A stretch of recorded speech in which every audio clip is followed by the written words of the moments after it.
Inside a dining room filled with exquisite cutlery and a large table with delicious meals that would make any mouth water. Young master, please stop.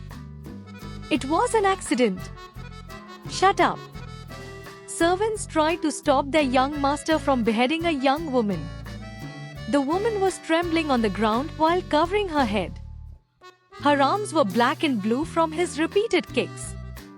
Get your hands off me before I kill all of you next. The servants who tried to stop him backed away in fright. His voice was filled with killing intent as his aura threatened to crush all of the knights and servants. Arnold von Berkley. He is the young heir of the Berkley household. A household that had served the imperial family for generations. His father and the emperor fought together in battle when they were but vassal and prince. Their relationship had been that close ever since they won wars together. Arnold was expected to marry the second princess to make their ties to imperial family stronger. Today would have been their first meeting as fiancés instead of childhood friends, and yet she dares to cancel with a shitty excuse that her body was unwell. The servants could do nothing as they saw Arnold summoning his aura sword out of thin air. All the maid did was accidentally spill tea on his shirt. She was a commoner that his mother brought in to work for her. Since the madam was out, she decided to take the duties of serving the young master together with his personal maid. Now she made the mistake of her life, upsetting the young heir of the Berkley household. Not many survive. The servants didn't do anything to help the girl, partly because they didn't know her very well and that the young heir was the opponent. He was said to be a tyrant that would crush anyone even if they made a small mistake. He was a self-centered man that arrogantly flaunted his strength. He had sexually assaulted many girls at the academy before just because he liked them. No one could stay away from his clutches. They weren't safe. Only one had stood up to him. He was the hero that would have slayed the Demon King together with his comrades. They could be said to be equals, or more like the hero was far more talented. Arnold was a man with unlimited potential to grow. The worst thing about him was that he was aware of how talented he was. This caused his personality to worsen. By the time he was 10 years old, he was already deemed a prodigy of the empire. Many houses requested to marry him to their daughters in hopes of building a connection. His father, Marcus, was a mighty general of the past that managed to gain ducal status and become one of the most influential patriarchs of the empire. He wasn't just wealthy. He was a 9-star knight, so he was possibly one of the strongest people in the nation. With such strong genes in his body, it's no wonder why his son became so strong. But his strength and family background gave him a distorted personality. Arnold paid the cries of the servants no heed and only lifted his sword. His entire body was giving off a powerful and domineering presence.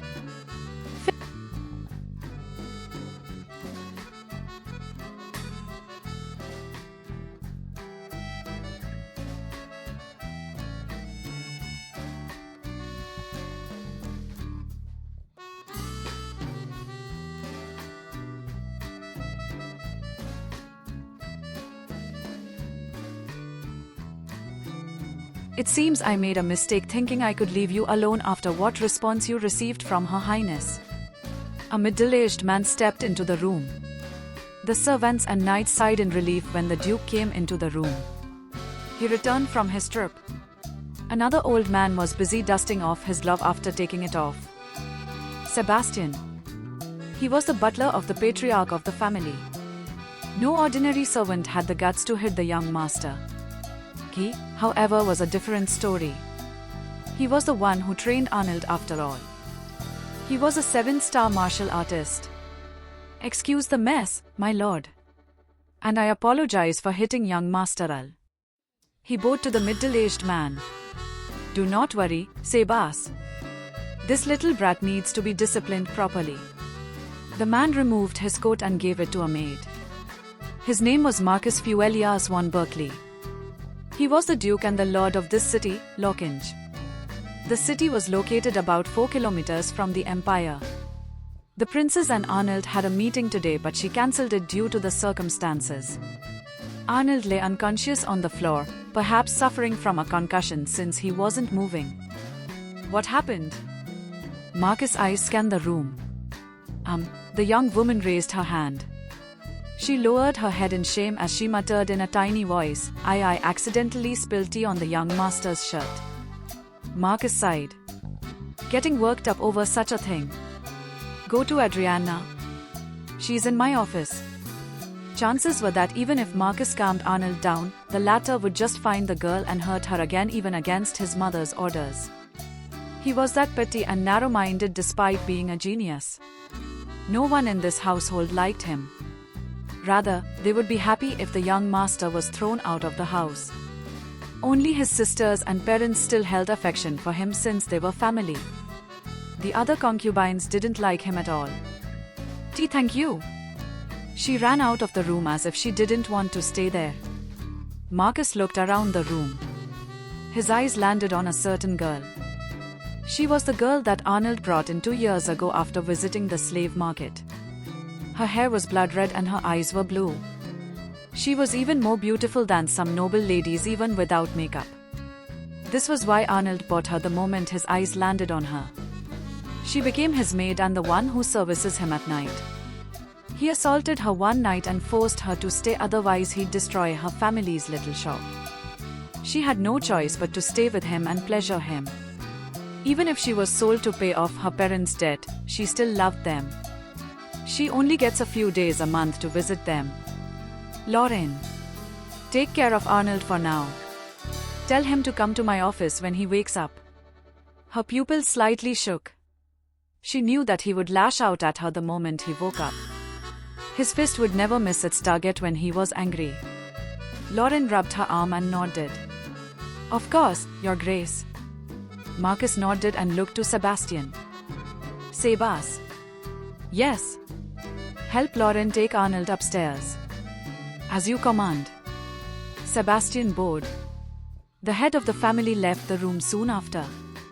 The 17-year-old boy's eyes opened up as he felt a mind-numbing pain that assaulted his head. He gritted his teeth as he held his head in his hands. A ceiling? And a luxurious room as well? Wasn't I at the convenience store? Ha! Where am I? Young master. An emotionless voice called out to him. He turned his eyes over and couldn't help but look at the girl with widened eyes. His mouth opened in disbelief. Red hair that resembled a rose. Blue eyes that could be described as beautiful as the ocean. She was wearing a maid outfit that they usually wore in Europe. He knew who she was when he saw her peculiar hair and facial features.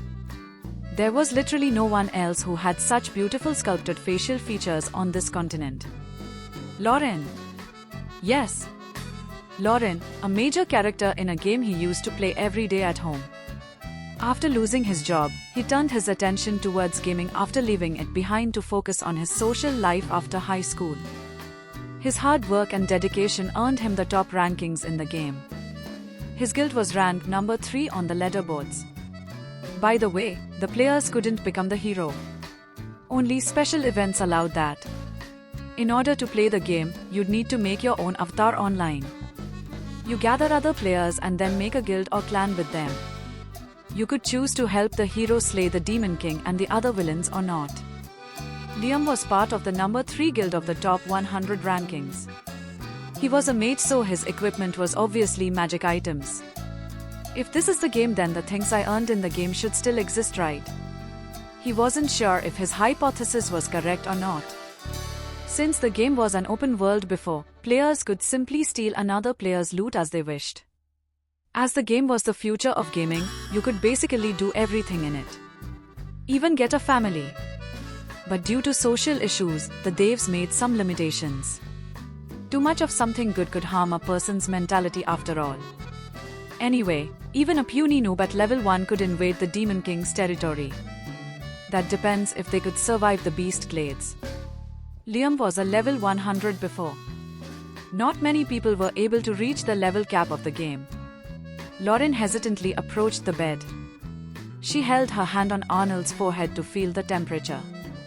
She wasn't exactly worried, but she didn't want to be scolded by Arnold's mother, so she had to make sure he was all right. How do you feel? It feels like I'm hungover. Hungover? Wait a second. If she called me young master. Arnold jumped out of the bed and ran towards the mirror in the room. He froze when he saw the person's reflection. The face Arnold saw resembled the illustration of the character in the game. Dark blue hair and blue eyes. He had a sharp jawline and narrowed eyes. His skin was pale and his hands were chapped from training with the sword for his entire life. His body was forged from the training he did throughout his childhood. Arnold von Berkley. He was one of the critically renowned villains of Star Fantasy. I was reborn as the villain. Arnold couldn't understand what happened or why he ended up as the villain of Star Fantasy. What is this shit? I was on my way to the convenience store to buy something and now this had to happen. He turned his eyes over to the girl standing meekly by the bed. She quickly lowered her head to hide her hateful expression. Arnold knew who she was.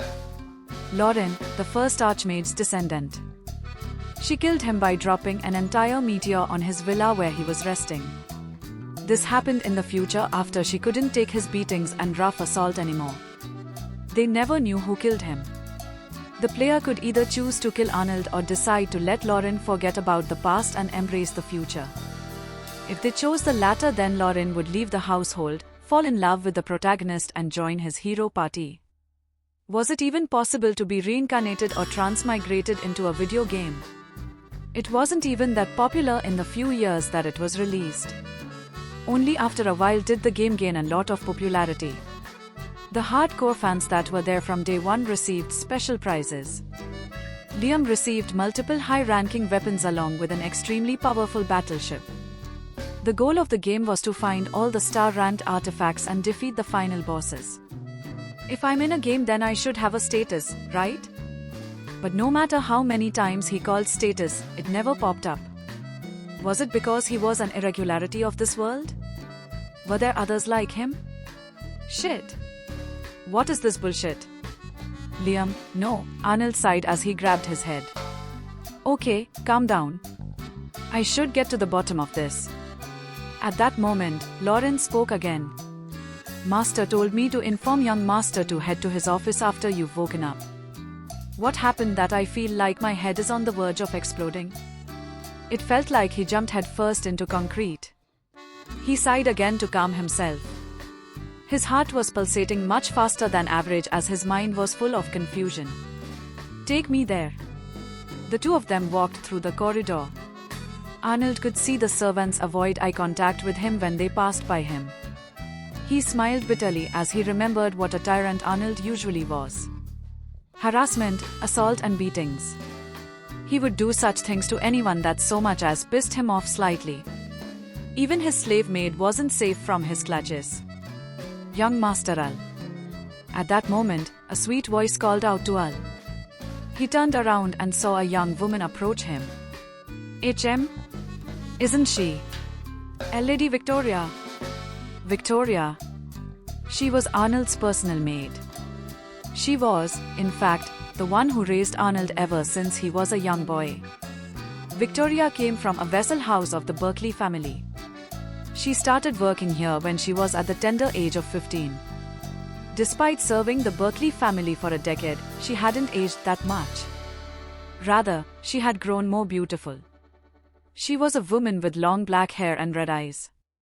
Her collar was slightly open and revealed her big chest. Holy Mother of... He already saw her illustrations in the game. She was always deemed the big boob maid. Players could receive quests from her, as well as help in the game. Out of all the women the villain Arnold was close with, she was the only one that didn't fall for the hero or plot his death. Rather, she was in love with someone else. I heard you caused quite the trouble. Al, that's not very noble of you. Let me take it over from here, slave. Go to your chambers. Only a few people could call him Al. his mother, sisters, and finally, his personal maid, Victoria. Yes. Lauran obediently left. Let me take you there. Victoria was smiling, but her eyes were coldly looking at Arnold. I thought you've grown, Al. Why did you have to let me down this much? Her eyes seemed to convey her thoughts as such. Okay. Arnold didn't say anything and only followed after her. He could see her garter belt under her maid dress wrapping around her meaty but strong thighs. With a body like that, any man would go crazy with lust. However, she had yet to choose a husband. She was still pure as well. That further intensified the animalistic lust in men. Her hair released a sweet scent of flowers as Al walked behind her. It was the kind of smell that wasn't choking like all those ladies of nobility who wear so much makeup. Arnold failed to understand why she didn't fall for the hero. The hero was loved by all. He was blessed with peerless handsomeness. His skills and swordsmanship was second to none as well. No one could compete against such a charismatic individual. Even his fiancée, Olivia, who was on par with Victoria in terms of beauty, fell for this scary stew of a hero. He was literally without a fault, and that was why everyone loved him. No, he had one particular flaw, but it was fixed when he had his comrades around him. She was the one who protected Arnold when he was about to be slashed by the hero's sword. That was how Arnold became a main villain. He was already teased to be one, but that was the trigger. All the players cried for her death. She was an important figure in the game and the hero just had to kill her. Many didn't like how it was set up. Didn't Arnold match the hero in strength? We have arrived. Before Victoria pushed the door open, she fixed Arnold's shirt and tie. She patted down his spiky dark blue hair and looked at him seriously. Please don't make a fuss this time. You will be in the presence of the Duke. Arnold cleared his throat. He haughtily walked past her with his hands in his pockets. Whatever. Out of my way. She smiled wryly and stepped back. That was how Arnold usually spoke to her. Good old bastard, Al. I will prepare your bath in the meantime. Victoria bowed before descending down the stairs. Liam sighed in relief before opening the door to the Patriarch's office. Sit down. He saw red eyes glare at him from the other side of the room. Marcus von Berkley. One of the strongest knights on the continent. Star Fantasy, or better known as the grandfather of the RPG genre, was a game that released over a decade ago. At first, not much was known about the game. Not many people played it on launch day. No one wanted to waste their time on a game that might have flopped in a few years. Liam, however, had plenty of time when he was a high school kid. He always bunked school and never did his homework. To him, it didn't matter whether he passed or failed. He was the kind of person who lived in the now. What better way to waste your time than play a small game that just released? He and some of his friends built their own computer from the ground up, so it was able to handle the game fairly well. They didn't seem interested in first, but it wasn't the same for Liam. He was a fan of fantasy games. The kind that could serve as escapism. It was his favorite genre. As for most teenagers and young adults, he instantly fell in love with the game. He stayed out of school for days, weeks, and finally months. He had no family, so no one was around to nag him to go to school. It was only a few months after that he got bored. This game is so basic now. I've seen everything. Liam would always complain about that. He even streamed the game every now and then to see if anything changed. Sadly, not much changed in the next couple of months since launch day. They would update the game every now and then, but nothing major. That was until a year later that the game released. As a perk for being a day one player, Liam received countless gifts from the company. If it wasn't for him streaming their game, then no one would have wanted to play it. It was only a small game at first, after all. We would like you to test out our prototype. That was the email he received, along with a code for a certain something. Dunfer, one of the first flying battleships in the game. Needless to say, he was a monster with this ship. He raided other players' bases and stole their loot. He was literally a villain in the eyes of the newbies. Liam continued to attack many more players out of pure enjoyment. He was like a god. Millions of views came rolling in when they heard the first battleship was being tested by a high school kid. But that wasn't all. He didn't just attract the eyes of the average viewers, but of the other DOP Day 1 players as well. One day, he was thinking of raiding a small battleship that was about to pass by his territory. He thought they would be chumps like all the others. How wrong he was.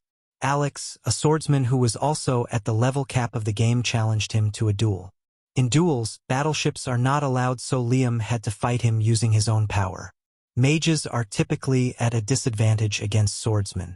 They were more powerful but far slower than swordsmen. That depended on the other party's stats.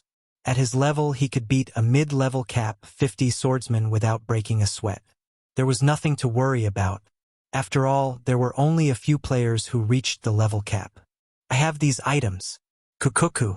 When I win, you become my servant. Kayahaha. Very well, great magic caster. He had so many star-ranked artifacts that he didn't know what to do with them. The developers must have appreciated his support a lot. Eh? But what he didn't expect was that his opponent was just like him. Alex defeated Liam with a Sanctity Sword Strike. One of the most powerful moves in the game. It was one strike. One. It was humiliating. I accept defeat. I will follow you as your servant. No, I wish to have you as my partner. I wonder how you're doing, Alex. Arnold sat down on the chair and crossed his legs. His posture wasn't upright and polite. Rather, it was that of a hooligan. A vein bulged on Sebastian's temple. He was about to shout at Arnold for his rudeness, but the Duke raised his hand. He stepped back and nodded his head. Marcus crossed his fingers and looked at his son. He was a man with a towering build, strong cheekbones and a chiseled face.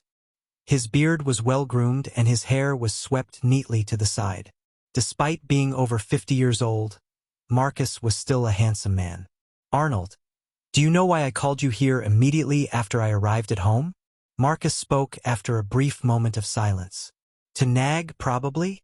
Young Master Dash. Sebastian had a twisted look on his face as he glared at Arnold. The latter almost fell from his chair from fright. But he pretended he wasn't scared and only harumphed. Come done, Sebas. Or would you like to leave the room? Ha! I will be as silent as the night. Excuse my rudeness. He looked down in apology. Marcus only nodded. True. I am going to nag you. However, that won't change anything. Just like it hasn't for years now. His father said. I have been visiting the nearby fief lords and heard quite a lot of things from them. How my son has been annoying their daughters, burning their fields, and harassing their knights out of pure enjoyment. Aha, that it? Marcus sighed. I heard that you impregnated a village girl. She came forward and said that it happened 2 months ago. Tell me, son, do you not see a woman when you look at a female? Are they all just tools to vent your lust out on? The girl was in tears when she told me what you did. She was unwilling to bear your child. Yet you didn't listen. Arnold sighed exaggeratedly. She should have said no in the first place. Besides, contraceptives exist. Shouldn't this mysterious girl have come to my father when I was present? That way he would be able to confirm whether or not he slept the person. He could also make Victoria verify since he didn't really remember anything Arnold did in the past. They are not cheap. You know that as much as I do. Marcus took off his tie and creaked his neck. I was looking forward to retiring after your wedding, but that is now impossible. I'm getting old now, son. Arnold was expected to marry Olivia and connect their two families. This was something both Marcus and the Emperor were looking forward to. This would hinder the foreign nation royalties from using marriage as a means of gaining power of the imperial family of this empire. If one looked at the surface, it seemed like a good idea. However, Arnold already knew that it was a bad idea to engage the two of them. Can I leave now, old man? Arnold. Marcus' face changed from its usual calmness. There was now a piercing cold glint in his eyes. Sit down. Now. He was serious about this. Arnold sat down silently. Marcus wasn't the type of guy to be hard on his family even if they caused trouble for him. However, Arnold could see that the line had been crossed with his shenanigans. I have been thinking of selecting another heir to fill your role. Huh? Sebastian looked towards Marcus in surprise. This was the first time he had heard of such a thing. I apologize for not telling you, Sebas. However, this was necessary. This has been put on hold for years now. I waited to see if my son would change. But alas. Marcus leaned back on his chair. Starting tomorrow, you are no longer the heir of the Berkley ducal household. The duchy will also be given to the new heir. What? Arnold shouted. How can you make this decision without consulting me first? You can't just give our lineage that has lasted for hundreds of years to some miscreant. Arnold hit his father's desk. A large dent formed on the surface. Consulting you first? Marcus stood up and glared into Arnold's eyes. This is my decision. Isn't it obvious that I should select the most favorable route to ensure my family survives? Master, I do not understand. I thought there wouldn't be any trouble if young Master Arnold became the patriarch, Sebastian said. You were wrong about that, Sebas. If I'm being honest, Arnold succeeding me would be the worst outcome at present. I thought things would change when Olivia marries him. We would gain the support of the imperial family so all our opponents would forget about trying to take us down. So this is why you want the marriage to be over and done with. Nobles usually wait until they are 20 before they marry each other, but you said that it was fine if the two married at 17 years old. Now why you said that? Exactly, Sebas. I discussed this with his mother and she has given me her blessing. Marcus looked at Arnold. Son, you should understand that the world of the aristocracy is a cruel world. Sometimes we have to make decisions even if they upset others. Because it's to ensure our survival? Arnold finished his father's words. This is for the best. Please understand. Yes, father. Well, I don't really care. Arnold, no, Liam was only acting. Why the heck would he care about the position? All that awaited the heir was hardships and even more assassinations. He would much rather not be at the end of someone's blade. He was an average gamer just a day ago. What would he know about fighting nobles and surviving in the political world? I'm grateful that you understand the merits. I'm too old for stressing this much. I want to take my wife and have vacation for an entire year. Marcus muttered with a sigh. Arnold asked with feigned ignorance, so who is the next heir? Is it Jack? No. It's impossible for me to wait until Jack matures. He is still only 10 years old. Marcus denied Arnold's question. Of course, Arnold knew who it was. So he's another noble's son who you adopted. Well, I did adopt him. You're half right about that, Marcus said vaguely. He looked towards the door. Come in, Luke. My son. I am sorry for eavesdropping. Sir. A timid, shy voice came through the door when it opened. A boy with blonde hair and blue eyes entered. What the? Who's this little pipsqueak? Arnold stood in front of Luke like a towering mountain. The 14-year-old boy's legs were shivering. This is Luke. I met him a year ago when I had meetings with my subordinates to solve the crop decline. Marcus stepped between the two. He could tell that Arnold was trying to intimidate Luke. He'll be my replacement? Look at him. Arnold grabbed Luke's arm. It was so soft and small like a twig. He's so damn delicate and tiny. How is he supposed to succeed this me? Arnold let go of his hand and bent down. His blue eyes glared at Luke. Oi. Why yes, sir. Luke answered politely while rubbing his hand. You and me. Fight. Right now. Eh. Luke looked at Marcus and Sebastian and saw both of them shake their heads. Both had the same thoughts judging from their expressions. Not again. Yeah. Who's that cute boy? I don't know. Oh no. The young master is dragging him to the training grounds. Nearby maids noticed Arnold dragging Luke by the arm down the corridor. The Duke and the head butler were silently following behind. Both were poker-faced. What's going on? Another servant asked. It seems the young master is taking that boy to do the ritual. The ritual referred to when Arnold tests the power of those that interest him. He would usually flaunt his power to new knight recruits. There were even some of the senior knights who faced him as well. Not many of them were strong enough to face him back then. Why, young master? Luke was trying his best to escape Arnold's grip. It was way harder than before.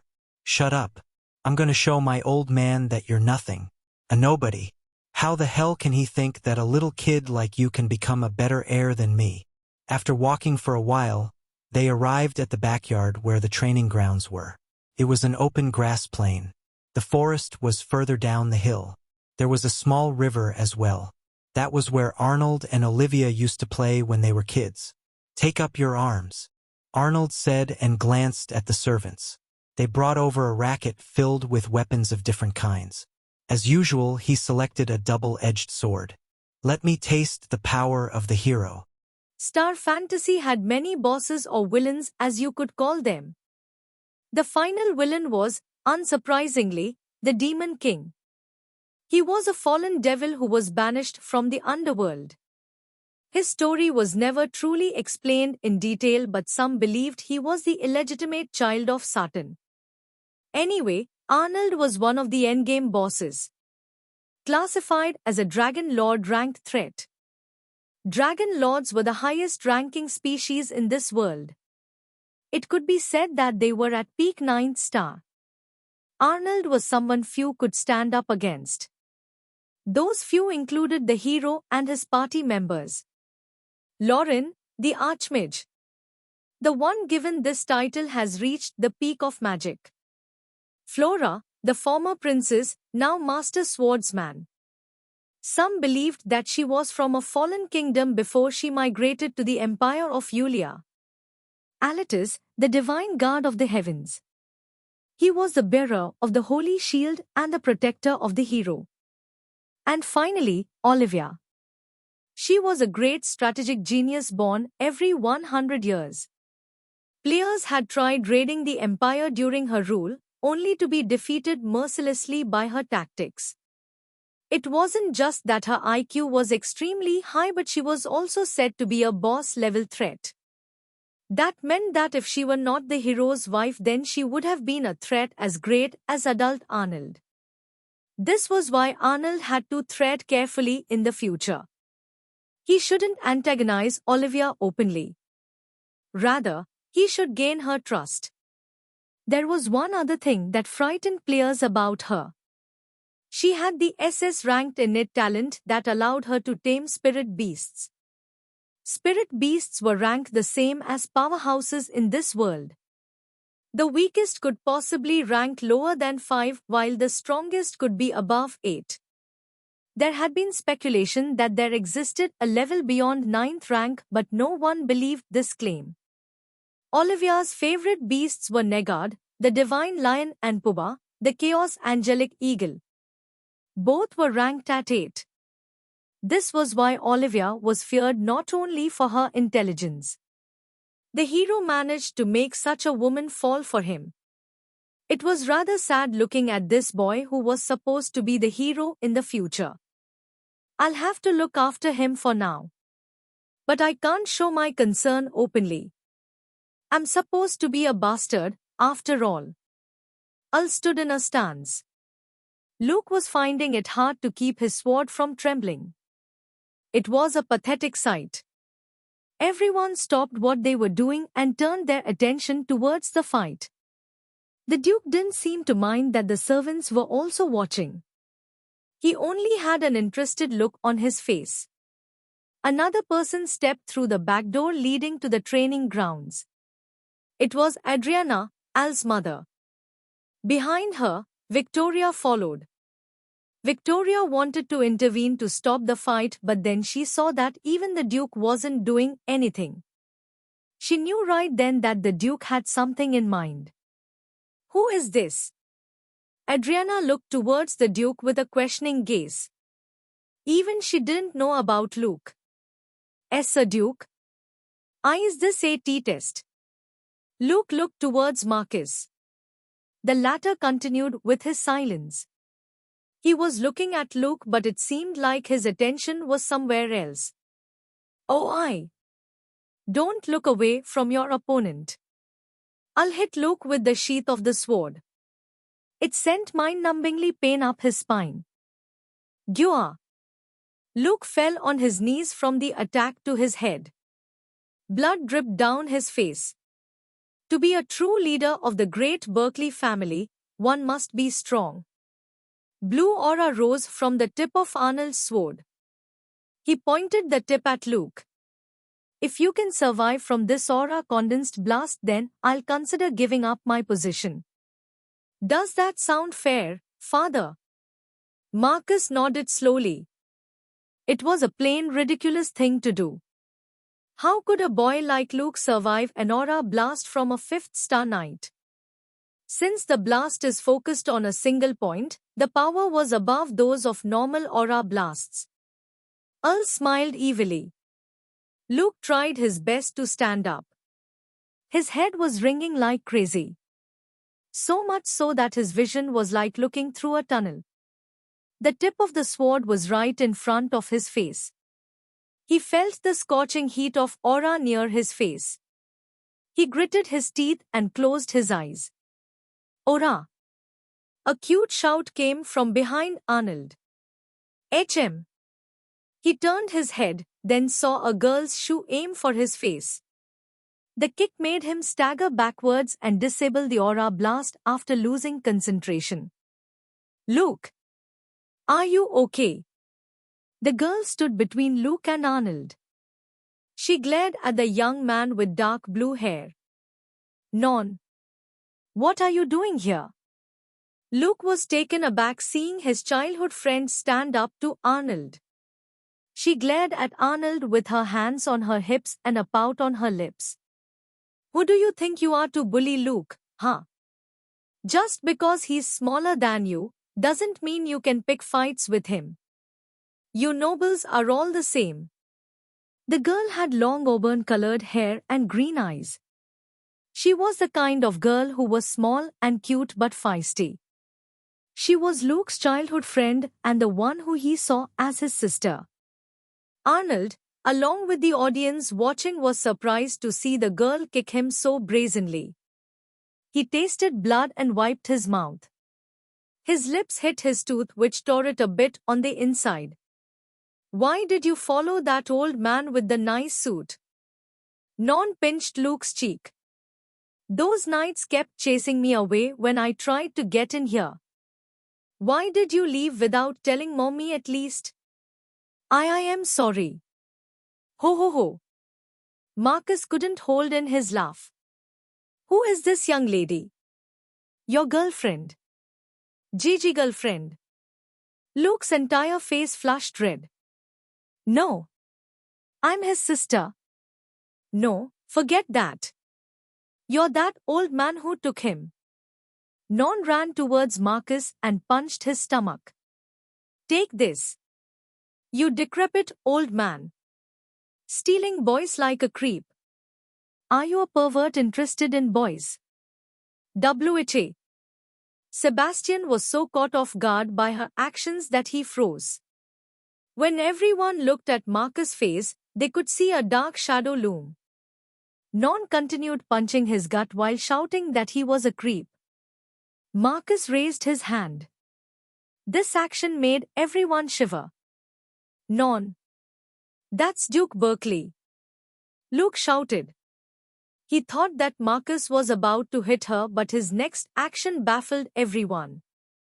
Huh? Duke.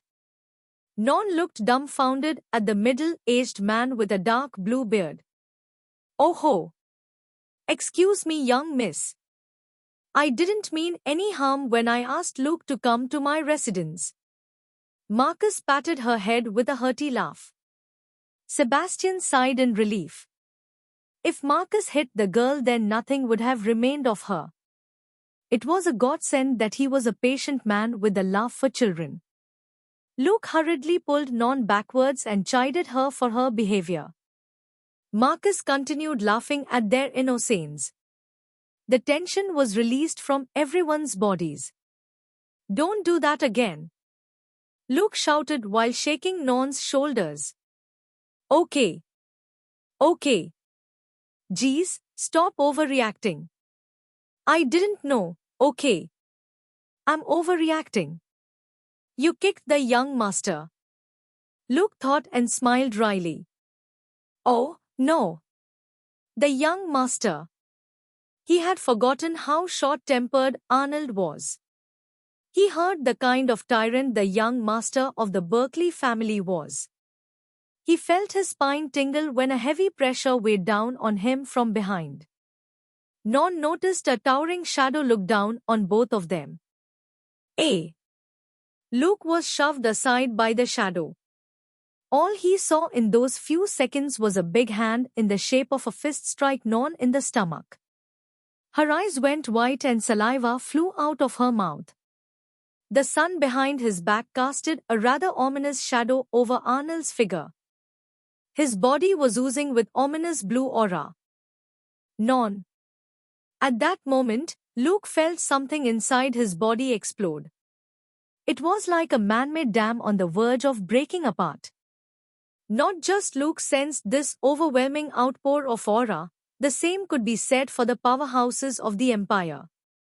They didn't know what it was, but they felt it. A sleeping dragon awoke from its slumber. Marcus felt it before. It was that day he met Luke for the first time. A bandit wanted to hurt his family, which was Non, her sister and mother. The Duke was called because the bandit was a dangerous criminal who slaughtered thousands of villagers. As a man who loved his citizens, he wouldn't just let such a maniac loose. However, when he arrived at the scene, it was over. All he saw was a crater filled with aura that burned like the sun. It was the legendary golden aura. Non collapsed on the ground. Think twice before doing that again. Arnold was about to turn around, however, all he saw was a gigantic wall of golden aura burst toward him. The source? The future hero, Luke. Was it too much? That was Al's last thought before he lost consciousness from being hit in the head a second time. Later that same day. Where am I? What's this sweet scent? This soft feeling? Al thought to himself as he took a deep sniff of the pleasant scent that he smelled. It was combined with the softness that he had never felt before, even on a pillow. He wanted to lay there forever. He smeared his face and clutched onto the soft pillow. Not only was it pleasant to smell, but to touch as well.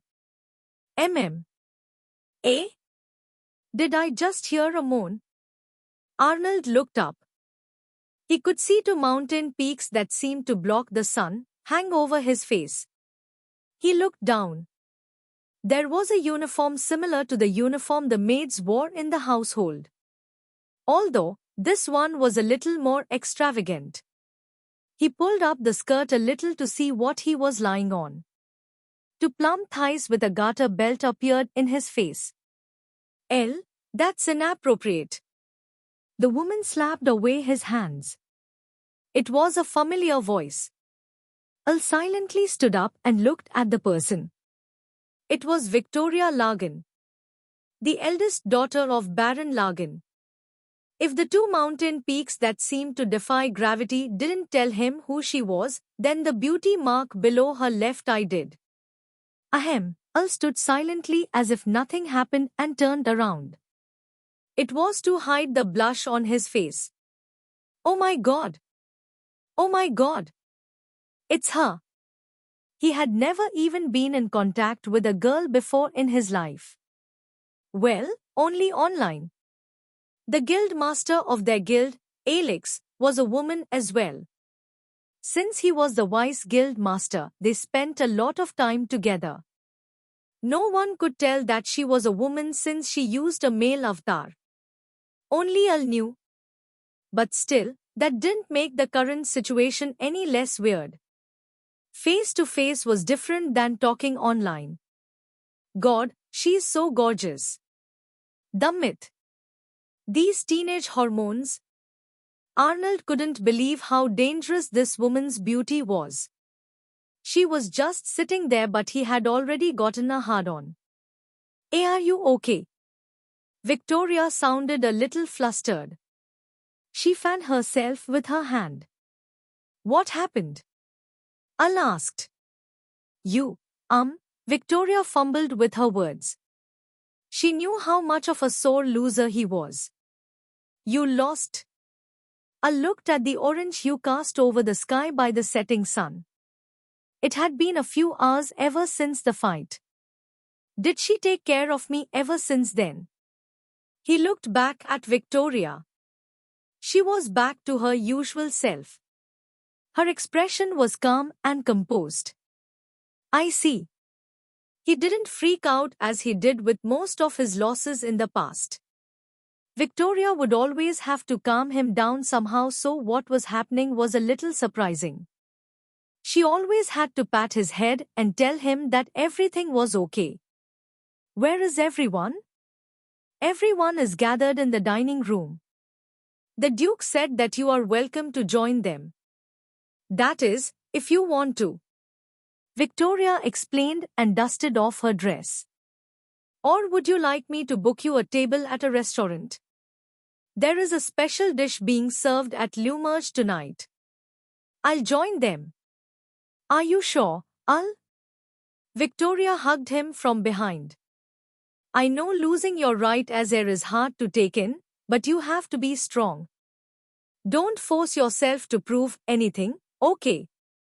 TCH, Al slapped away her hand and walked out of her embrace. Whatever. Victoria blew air out of her nose and closed her eyes. She opened her eyes when she no longer heard Al's footsteps. The training grounds was now completely silent. He looked so cute in his sleep. Fu. Victoria chuckled as she remembered him clutching to her like a baby. It was like the times he used to follow her around and cling to her when he was young. I'll definitely make you my wife one day. Huh, I wish you stayed that pure boy you once were. Chapter 4. Arnold walked through the corridor. By now, servants should have been at their busiest of the day since the entire family had a tradition of having dinner together. However, someone was standing in the hallway. He noticed the person standing next to one of the knight statues. Master, are you feeling all right? Lauran appeared in front of him. She was holding a neatly folded shirt in her arms. Please take this. She held the shirt out to him. Arnold looked down at his attire. Except for his pants that were still intact, his shirt lost a few buttons. He took off the shirt and took the one Lauran held out to him. I received your schedule for tomorrow from Lady Victoria. Should I book a carriage to the Stalk territory tomorrow so you can meet with Earl Stalk regarding? Cancel everything. Arnold said after pulling down the shirt. Pardon. Lauran was confused by his flat answer. Cancel everything on that list. Those duties aren't my responsibilities anymore. I'll ask my mother to attend in my place for tomorrow. Now that I have time to myself, I need to find answers. Are there more of me or am I the only one? Arnold thought to himself as he walked in the direction of the dining room. Lauran followed close behind him. Is everything the same as the hero's DLC story? What happened earlier today where he met Luke was something that actually happened in the extra content that the company released. However, Non wasn't supposed to be part of the story until a few years later. Why did she get mixed into the story this early? Was it for convenience sake? It was like events happened that somehow changed the flow of the story.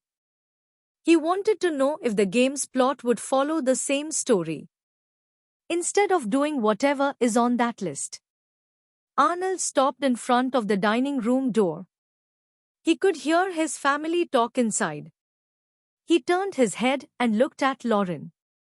Have Luke ready to leave by tomorrow morning before the sun rises. There's somewhere I have to take him. That's odd. Just a few hours ago he was attempting to take Master Luke's life. Understood. I will dutifully do so. Lauran didn't ask any further and agreed to follow to his order. Before I forget, come to my chambers tonight when everyone is asleep. When Lauran was about to leave, she froze. Arnold's words made her body go stiff. Must I wear the usual? She forced down her pride and spoke through gritted teeth. Don't be late. Arnold didn't hear her question and put his hand on the doorknob after that. Lauran wanted to say something, but she decided to stay quiet. In his current state, if she got him angry, then he'd do more than just hit her. Yes, master, Lauran said coldly before walking away. When Lauran left, Arnold stood frozen with his hand on the door. How did the original Arnold act after the fight again? You bastard! You cheated by using a scroll. I want a rematch. Arnold yelled that to Luke over the dining table. It was a memory he couldn't forget. Let's just be silent about what happened. Luke went through a partial awakening yesterday. Arnold figured that it must have been because he saw Non get hurt. She was the love of his life, so it wasn't surprising. When Arnold opened the door, many gazes turned towards him. All the chatter stopped. Non and Luke were sitting next to the Duke. The two were being questioned by the Duke about a lot of things before Earl showed up. Naturally, Arnold had to act pissed. His face twisted evilly. Finally showed up, huh? His older sister, Anna, looked at him with disapproval. She crossed her arms. Do you have no shame for your behavior earlier today? Let's not talk about that, Anna. Marcus shook his head with a frown on his face. The boys settled whatever feud there was between them. Right, Arnold? TCH. Arnold clicked his tongue when he saw that the only open seat was next to Luke. Luke seemed to have realized too. His eyes widened. I'm sorry. He bowed his head with his hands on the table. Arnold walked over to his seat and sat down. That was merely a fluke, all right? You were just lucky. He spouted the words they expected from a sore loser. Judith, the second wife, chuckled. Something funny? Arnold asked with a frown. She put her hand in front of her mouth and shook her head. Oh dear me. Forgive me. I just remembered a story my son told me the other day. It still makes me chuckle. She was a woman with black hair and red eyes. Her body was slim and fit. Sitting next to her was her son, Jack. He was a 10-year-old boy with the same hair and eyes as his mother. He was the second eldest son of this household. His baby brother, Thomas, was still a toddler. His mother was from a foreign nation's royalty. She was the 11th princess, so she wouldn't be expected gain much from the king. That was why she was married to the famous general known as the spear god, Marcus. Although not as with his father, Jack was also quite skilled with the spear. He was the only one born with the right qualities to use a spear. Melina, the youngest daughter who was Jack's age, was a magic caster and she was enrolled into a junior magic school before she goes to the academy. Anna wasn't a warrior or mage of any kind. Rather, she owned a merchant firm in the imperial capital. They were in charge of supplying equipment to the headquarters of the Adventurers Guild. Adriana, the first wife, was a mage who finished her stage 7 exams just last year. Meaning, she was a full-fledged 7-star mage. The stages represented the difficulty of a course in magic classes. 1 to 3 was the basic courses offered in magic schools. 4 to 7 was what was offered at the academy. It had been a grueling 10 years, but she finally finished what was known as the highest and most difficult of magic exams. She would start her first year as a professor at the University of Magic Arts at the start of next year. Adriana had long brown hair and green eyes. She was in her 40s, but her physique was that of a young woman. Anna had the same features as her mother, while Melina looked more like her father and Arnold. Although her blue hair was a lighter tone than theirs. "What is to happen to Arnold, dear?" Judith asked with concern on her face. "Will he leave the family?" Everyone stiffened. Rather than sounding sad about the situation, she seemed delighted instead. That smile made it obvious. "I would never disown my son." "Why would you think I'd do that?" Marcus didn't seem to mind her question. "Well, he has been causing quite a lot of trouble. I figured this would be best for everyone. You know, some of the citizens have requested us to send him away to a faraway land." "Really now? Can you tell me who it is so I can deal with them myself?" Arnold butted in. "Calm down, son. As I've said, I will not go through such extreme measures. Luke is already successor. So what's the problem?" Marcus couldn't understand why they were even having the discussion. He had already made his decision. As the head of this household, shouldn't his decisions be final? "You have gotten soft, my lord. Where is that demon of the spear arts now?" Sebastian thought to himself. Marcus continued speaking. "If you have something to say, then be straightforward, Judith.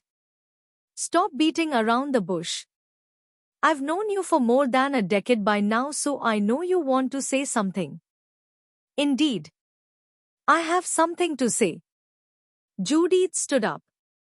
She pointed at Luke. "Why is it that this filthy commoner is inheriting the household and not my Jack?" Mother." Jack looked at his mother in surprise. "Quite, Jack. This is unacceptable." Judith threw down her napkin in a huff and grabbed Jack's hand. "This has been a pleasant meal, however, I have lost my appetite." She looked at both Luke and Arnold in disgust. She harumphed before heading for the door.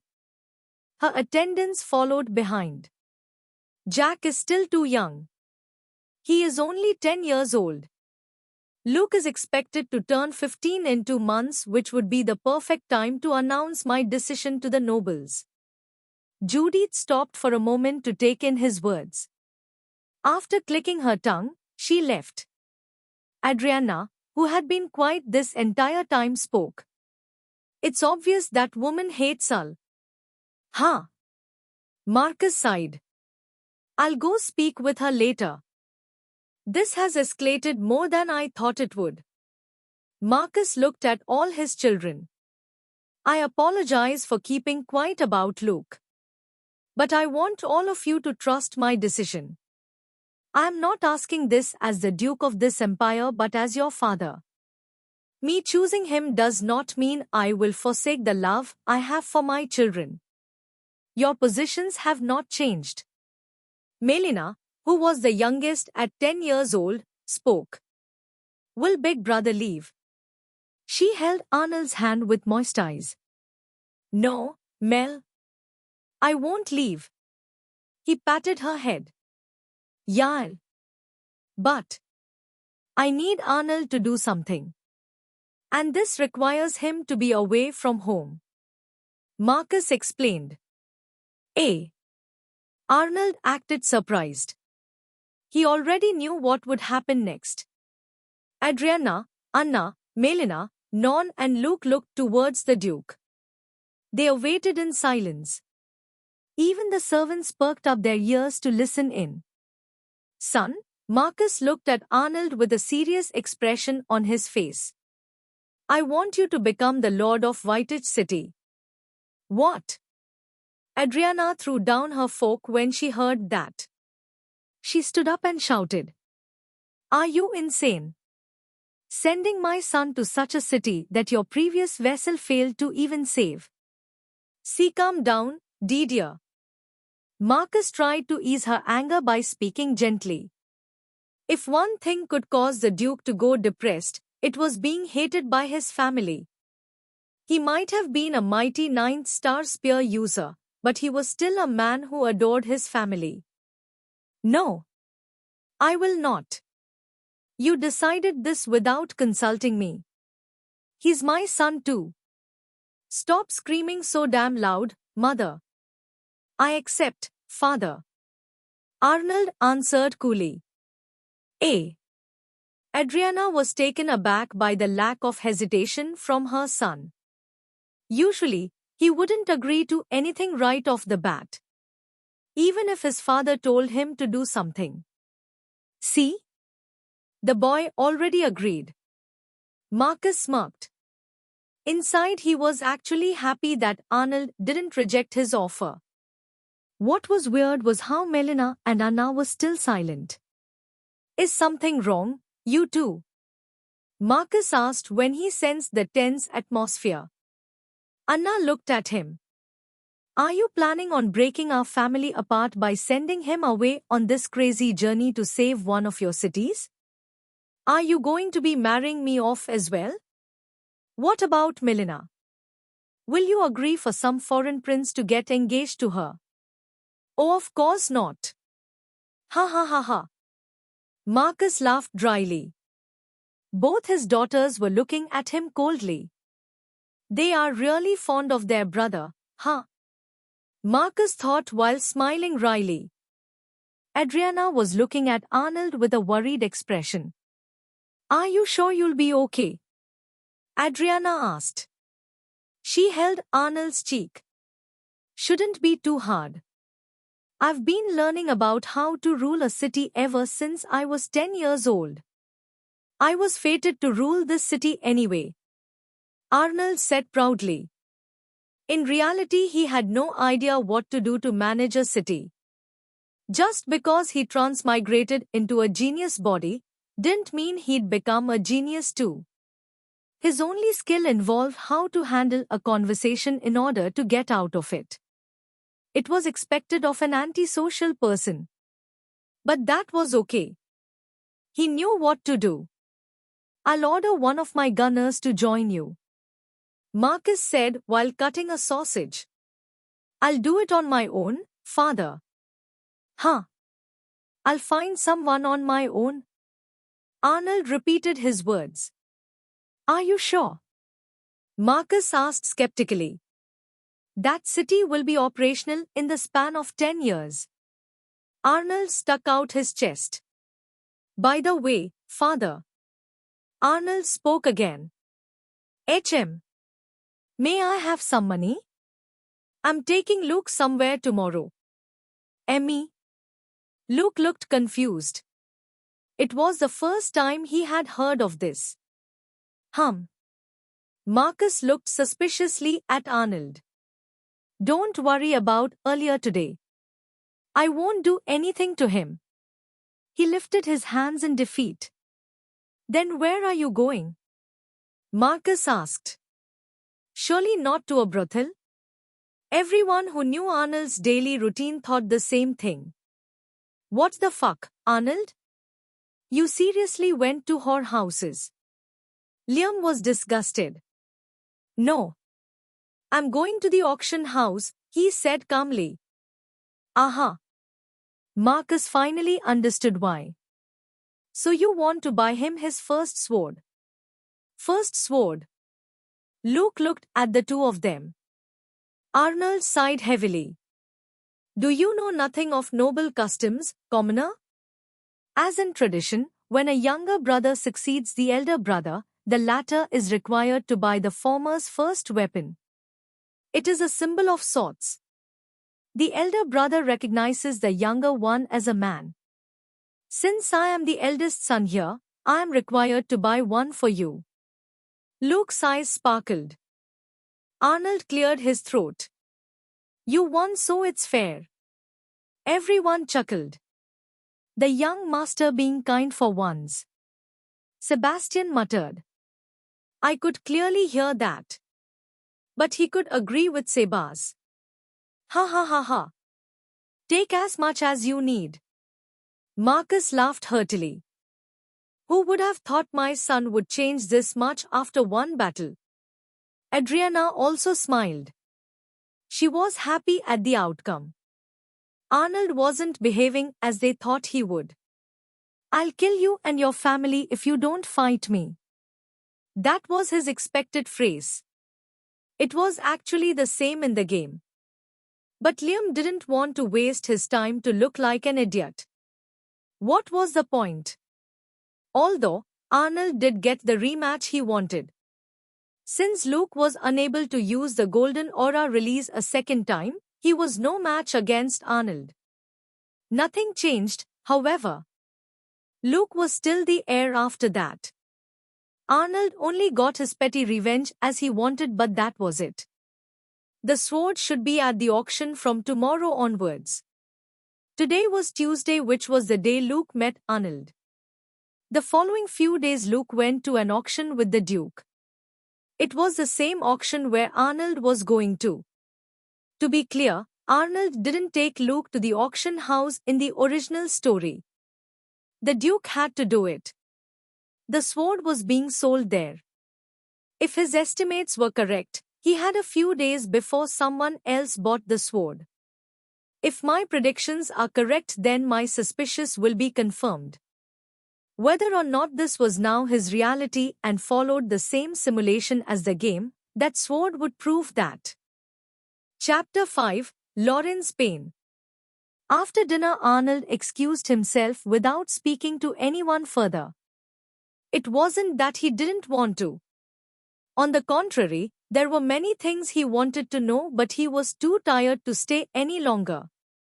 His body, as well as his soul, was exhausted. He headed up to his room. When he reached the top of the stairs, he noticed that his bedroom door was open. That's weird. I'm sure every room is locked unless the one it belongs to is inside. He remembered that he told Lauran to come to his room. Without further delay, he opened the door and was given an unexpected surprise. No, original Arnold might have found it to be the norm. Lauran. Arnold frowned when he saw Lauran sitting on his bed. What bothered him was the fact that she was wearing nightwear that was completely see-through. He could see her nipples and her maturing modest breasts. She was wearing a matching black panty and a black hairband with cat ears. There was even a tail behind her. "Nya tilde Master Arnold has returned tilde," she said in a cute voice. Anyone could see that she hated the way she said it. "Where is that tail plugged into?" Arnold shook his head. "That wasn't important." "Why are you dressed like this?" He averted his eyes instead of looking at her directly. Lauran looked at him in confusion. "But this is the routine I have to do every single night." "Did Sir Sebastian's blow to your head cause memory loss, Master?" Arnold seriously forces this girl to act like a catkin. Although it was cute, it was still wrong. He forced her to do something she didn't want to do. "Shall I start with mouth service first, Nea?" "Stop talking like that." Arnold tried his best not to take a peek. "No, Lauran. Cover yourself." I said, cover yourself. Take that white gown over there." He pointed to a chair. Lauran didn't understand why he had to do it, but she did as he said. "Done." Arnold finally looked back at her. "Good. Now we can get to the point of my calling you here. We are not having sex." "No. I'm not in the mood," he said immediately after she asked. She looked at him strangely. That was something she never thought she'd hear. He was a tyrant with insatiable lust. Most of the maids in this household had already landed in his clutches. It was like Lauran wasn't enough. When he wasn't bringing her to bed, it was one of the other female servants in the household. Or even girls from other households. Arnold walked over to his cabinet and pulled out a piece of paper. Lauran was taken aback when she saw what it was. It was her slave contract. "What are you doing?" She became anxious at the thought of what he was about to do. Freeing you. A. The scroll released a bright light at that moment. The slave tattoo that was on her chest began vanishing. Lauran's eyes widened. The light died down a few moments later. Arnold went to go sit on his office chair. The fire created a mysterious hedge across the left half of his face. His blue eyes shined in the light of the fire. It perfectly blended with his dark blue hair. From this moment forth, you are no longer my slave, he said calmly. Why did you do that?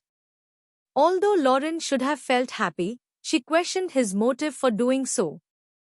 The new heir of the household will need a personal maid by his side. Sebastian doesn't need to search for a new maid, right? We have one right here. He pointed at her. I already have Victoria by my side, so I don't need you to serve me anymore. What? Lauran still didn't understand. I'm leaving the manor in a week to become the new lord of Whitech City. Wouldn't it reflect poorly on me if the residents saw me walk around with a slave? After that fight, I realized something. Arnold stared into the pit of fire that burned and the wood that creaked. No matter how special I think I am, there is always someone out there better than me. That is Luke. Although it is untamed power, with the right training, he might surpass me in a few years. That power would probably far surpass Father as well. For some reason, I think Father feels the same way. Arnold looked back at Lauran. The head of the Berkley household must be a strong individual, able to compete with the other four great houses of the Empire of Yulia.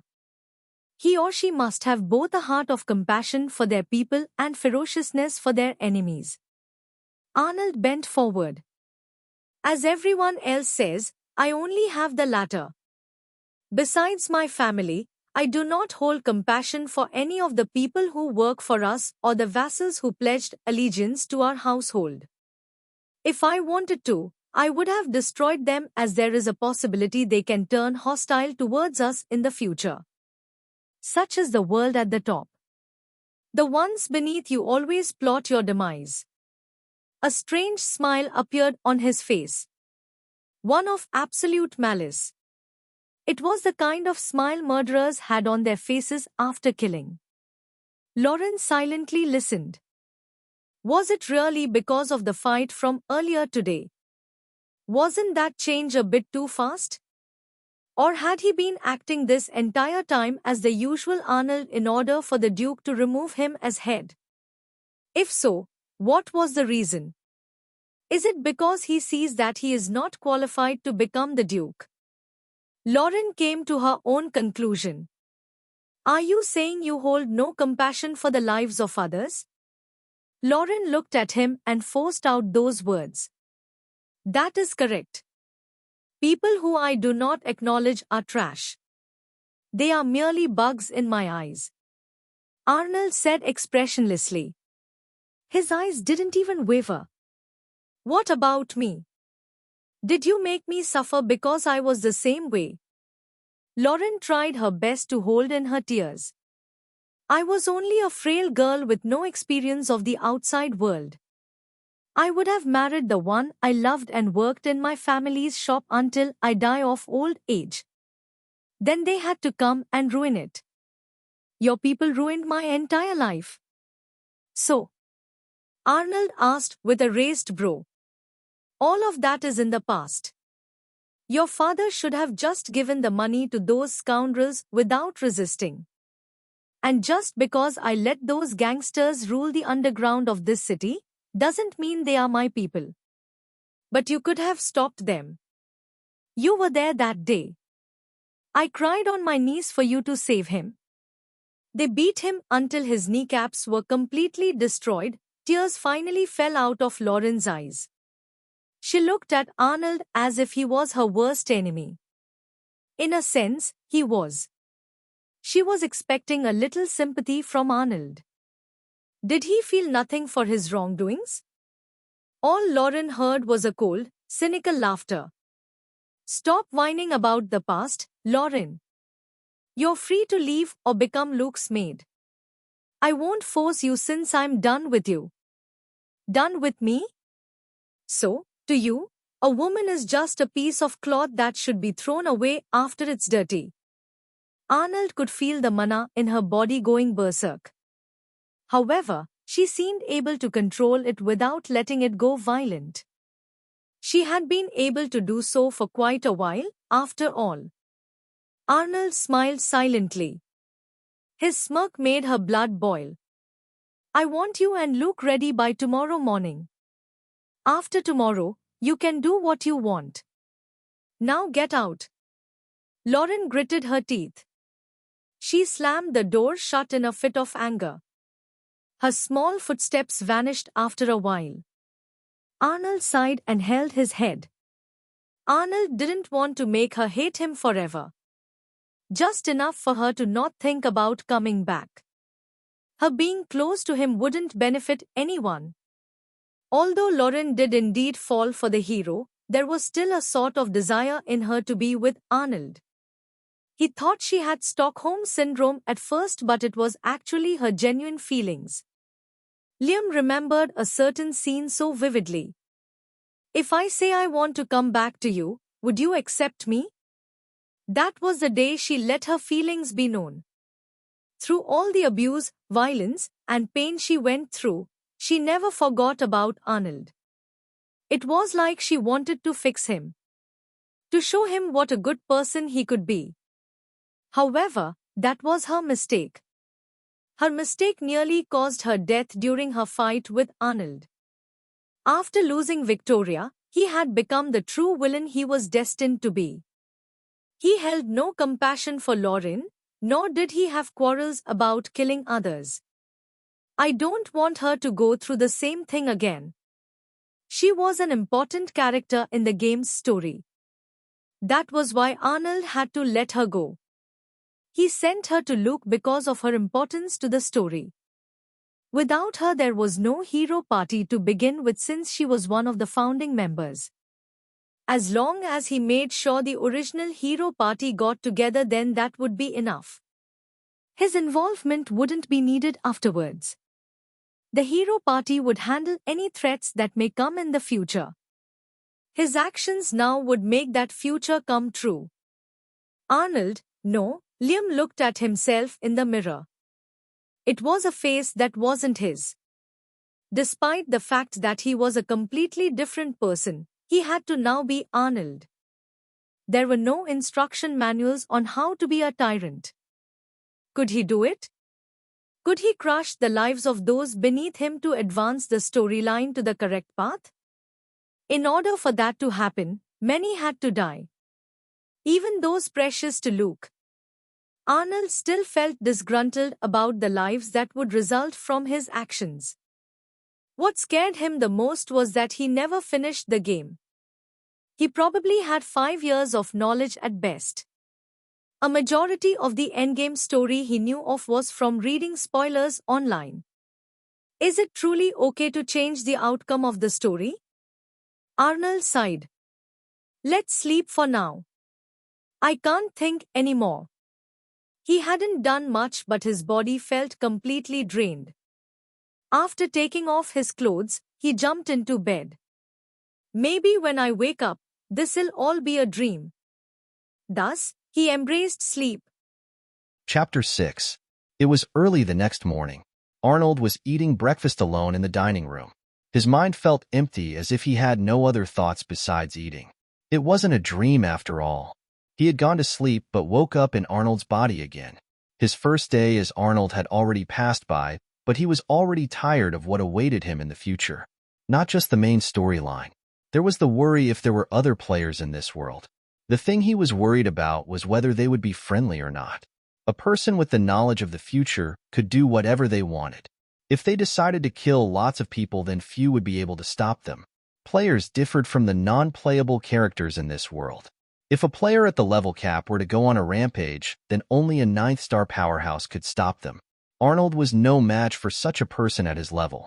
It would be a different story if he could gain his original magic items and his beloved battleship. I wonder if I can use magic, he thought as he looked at his hand. It was thick and hard, which was fit for a swordsman. Being a swordsman, not many were suitable to use magic as well. Magic swordsmen were rare. The only reason he wanted to learn magic was because the majority of the items on the ship, and the ship itself, needed magic to work. That was something he didn't have. If he ever found his beloved battleship, then there would be no way for him to use it. There was also no way he'd let others use it. It was much too precious. While Arnold was eating mechanically under the gazes of the servants, another person entered the room. It was Luke. He was wearing a nice shirt and a pair of shorts. It was embroidered with expensive materials. Looking at the crest sewn into the left side of his chest, the shirt was made by one of the household's tailors. The crest was in the shape of the Berkley family, a golden lion's head. He looked like any other noble boy in the attire he was wearing. "Morning, big brother." Arnold almost choked on his food. What did you call me? Big brother? Luke tilted his head at Arnold's reaction. It was one of pure innocence and confusion. The servants who were present found it hard to hold in their laughter. "Why are you calling me that?" Arnold frowned in displeasure. It just didn't sit right with him that Luke called him big brother. But last night you said, it's a big brother's responsibility to buy the little brother his first weapon. That doesn't mean I am your brother now. Arnold rubbed his forehead. Just sit. I'll explain where we're going. Where's Lauran? She's waiting for us outside by the cherry tree on top of the hill. She still goes there. Huh. That was the place she always goes to whenever she was sad or unhappy. It was a place where she could clear her mind. Looking over the city from that hill gave her a different sense of peace. Did she inform you of what I told her last night? That she'll become my personal maid? Then yes. Miss Lauran didn't seem very happy about something. She just told me about Big Brother's words before leaving the room. Luke had a worried expression on his face. Norn tried to ask her what was wrong, but she didn't budge. Forget about her. She must be having that time of the month. Arnold shrugged. Oh. A maid arrived to bring Luke his food. Arnold continued speaking as Luke began eating. Our first stop will be the auction house. The bidding starts early at 7 sharp. And Luke, Arnold bent forward, no matter what you see, turn a blind eye. Luke didn't understand what he meant. They don't just sell items and weapons. Humans are also a type of product in society. Luke stiffened. Surprised? The world isn't full of rainbows and butterflies as you think it is. Anyone can become a slave, be it failing to pay a debt, committing a crime, or being an enemy soldier. All those people ultimately end up as a slave. They will forever repent for how they have sinned. But isn't there a way to stop this? This is technically our city, right? Arnold shook his head. If I or my father acted, then the lives of the regular citizens would be in danger. We would be forced to allow the criminals to continue their activities again. That's horrible. Luke clenched his fists. Moving on. You've heard from father that you'll get married to Princess Olivia, right? Why, yeah. Is this necessary? Luke averted his eyes. He couldn't just marry someone he didn't love. It felt wrong. We can unite the imperial family with ours that way. Although you are an outsider, you must still marry Olivia since you are the heir. Arnold said calmly. This was the woman original Arnold was obsessed with. Everyone in this house knew how much he loved her. Yet he was calmly giving her away? The servants were uneasy if that was really the case. Just yesterday he was threatening to kill a servant due to his anger. That anger was caused by the one he loved. She's expected to visit us in about a week, assuming she received the letter that my father sent her. Arnold drank the juice next his plate. The original Arnold was a heavy drinker despite being 17, but the current Arnold didn't like the taste of alcohol. The servants had picked up on this, including the one who knew him the best, Victoria. She was standing behind him and watching his every movement. I heard that Big Brother loves Her Highness. Is this really okay? Even if it will benefit Mr. Marcus, Luke was still uncertain if it was a good idea to continue with this situation. Luke. Arnold put down his cutlery and looked at Luke. I do indeed love her, even to this day. However, this is something I must bury deep within the depths of my soul. For the greater good. He leaned back in his chair and picked his teeth with a toothpick. As I am now, I'm not worthy of her being my wife. Only the heir of the Berkley family is worthy. What can I do? Sure, I can indulge myself with every woman in this empire I can find, but to me she remains a special page in my memory book. Unless I can become someone worthy of a woman of her caliber, I must stand down. Everyone present in the room looked at him in silence. One or two looked at Arnold with hearts in their eyes. Others were just shocked.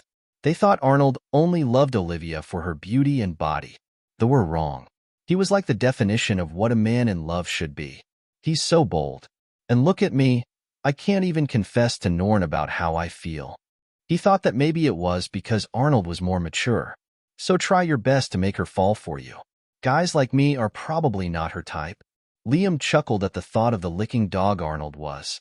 You better treat her right, otherwise I'll beat you up. Haha, Luke laughed nervously. He's joking, right? He looked at the servants in the living room. They seemed to know what he was thinking of and shook their heads. I'm toast. Has everything been prepared? Victoria looked at Lauran, who was walking next to her. She had gone to fetch Lauran since it was time for them to go.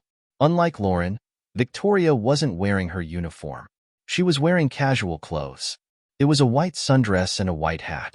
It blended perfectly with her brown hair and physique. Yes, Lady Victoria. Lauran nodded seriously. You remembered to contact the auction house beforehand to inform them of AL's arrival, right? I have. Have you checked that the coachmen and escorts are legitimate? Yes. Only then did Victoria smile. Good. Don't screw anything up. 2 very important members of this household will be in your hands alone. Yeah? You're not coming with? No. I have to go to Whiteedge City to finish everything on that end. I can't let her walk into a messy office, now can I?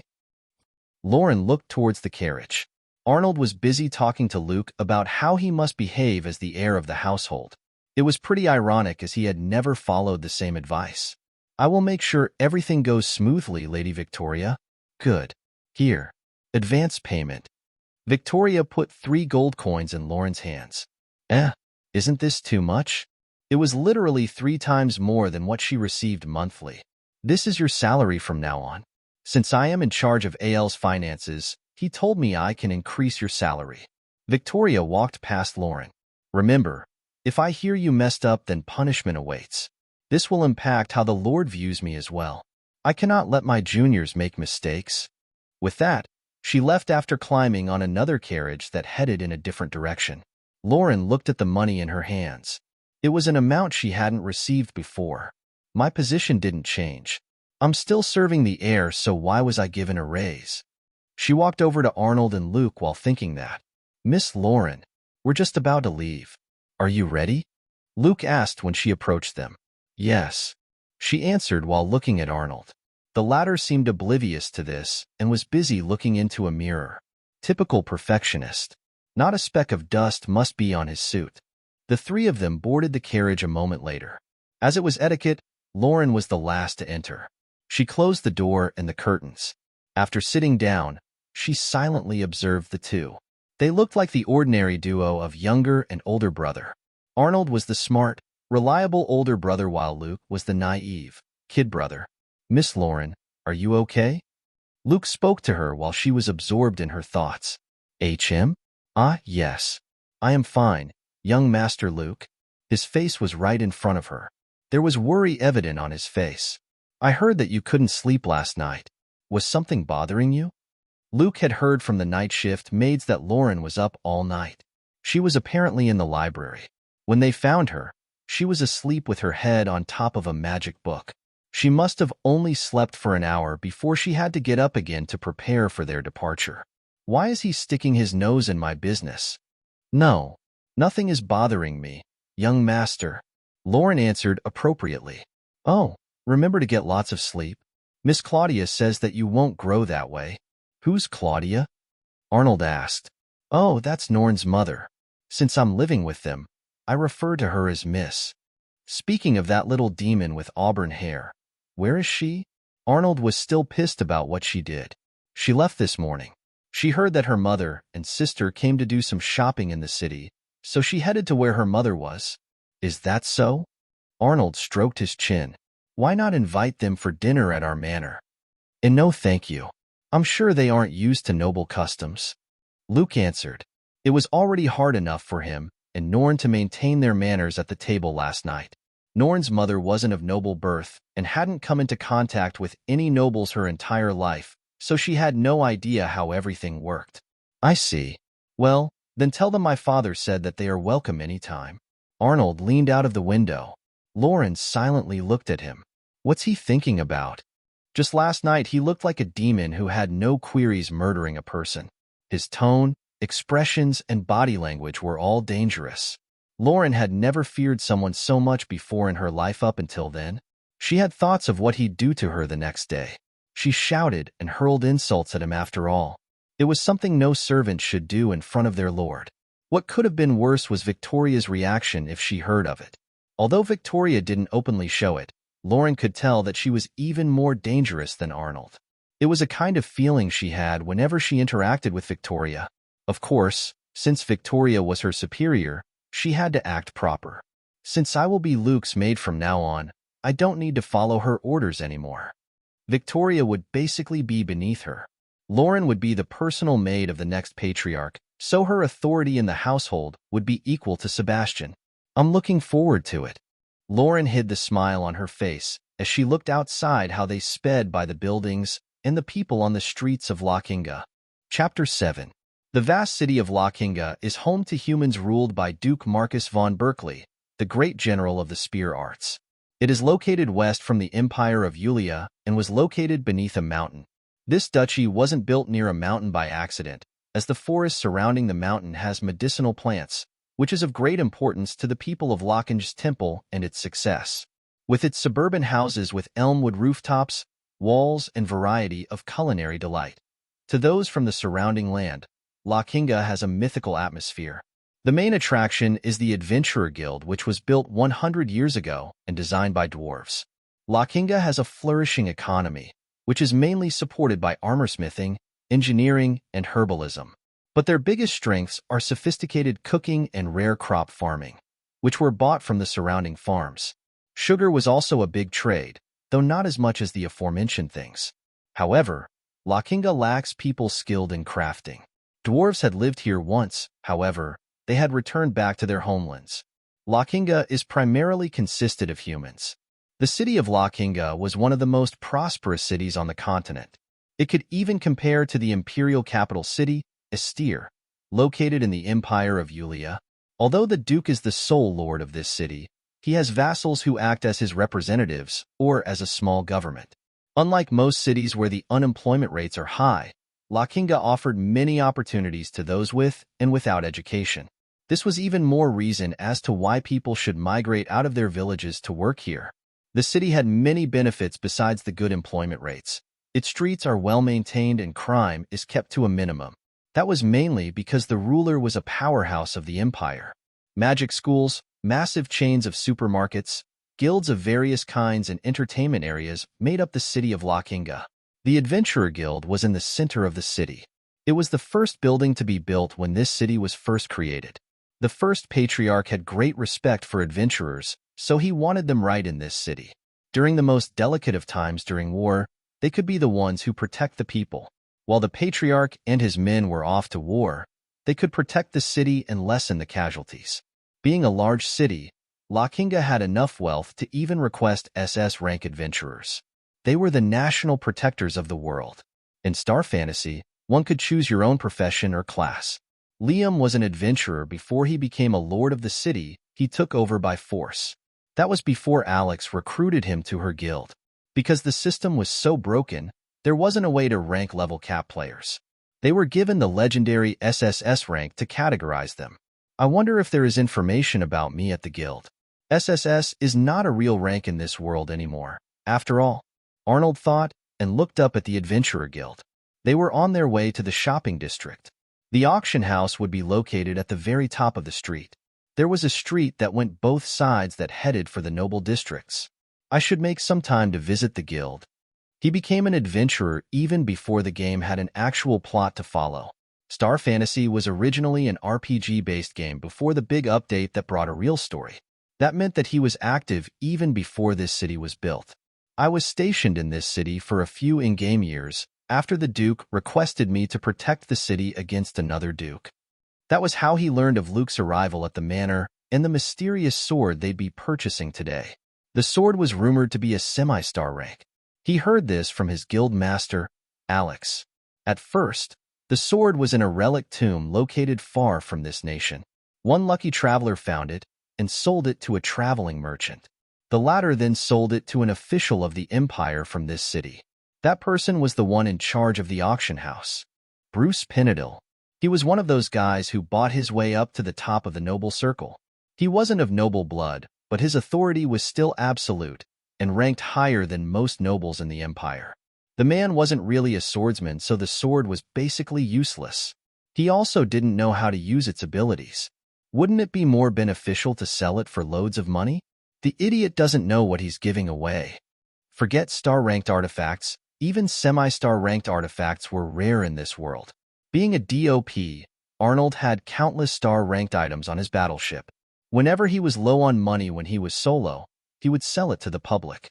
Such items fetched astronomical amounts of money. The Sanctity Shield that Alatus used was one such item that his guild sold to the public. The Holy Church in the holy city of Melis bought the shield to gift it to one of their paladins. No one was good enough for the shield, though. However, one day a boy who was sweeping the floors of the church walked up to the shield. It took only one touch for everyone to see that he was worthy of it. It released a brilliant white light and turned into a tattoo on the boy's right hand to make it easier to carry around. When he showed the oracle of goddess Melis, they made him the paladin in charge of protecting the believers of Melis. Alatus was one of the first in the hero party to awaken early, even earlier than Luke. By now, Alatus was in his early 20s. He was already married and had a baby. He was working as the paladin at head church of Melis, which was located in the Holy City. The Holy City was the capital of the Holy Kingdom. It was east of the Yulia Empire. North of the Yulia Empire was the fallen kingdom where Flora, the former princess, was from. Even to this very day, the kingdom was still under war. She must be fighting for her life right now. South of the Yulia Empire was the border which separated the human nations from the other races, meaning it was the territory of the elves, dwarves, and demi-humans. Although there was a border, people were allowed to travel freely. That depended whether you had a criminal record or not. "We're arriving." Lauran looked out of the window and said. Arnold nodded and looked towards Luke. "Luke, remember that you must carry the pride of the Berkley household on your shoulders. Walk proudly and do not embarrass my father." Arnold stood up to go outside. "Yes, big brother." Luke shouted with enthusiasm. Arnold grunted at him. It would be a while before he got used to being called big brother by Luke. He decided to let it pass since Luke wouldn't stop regardless.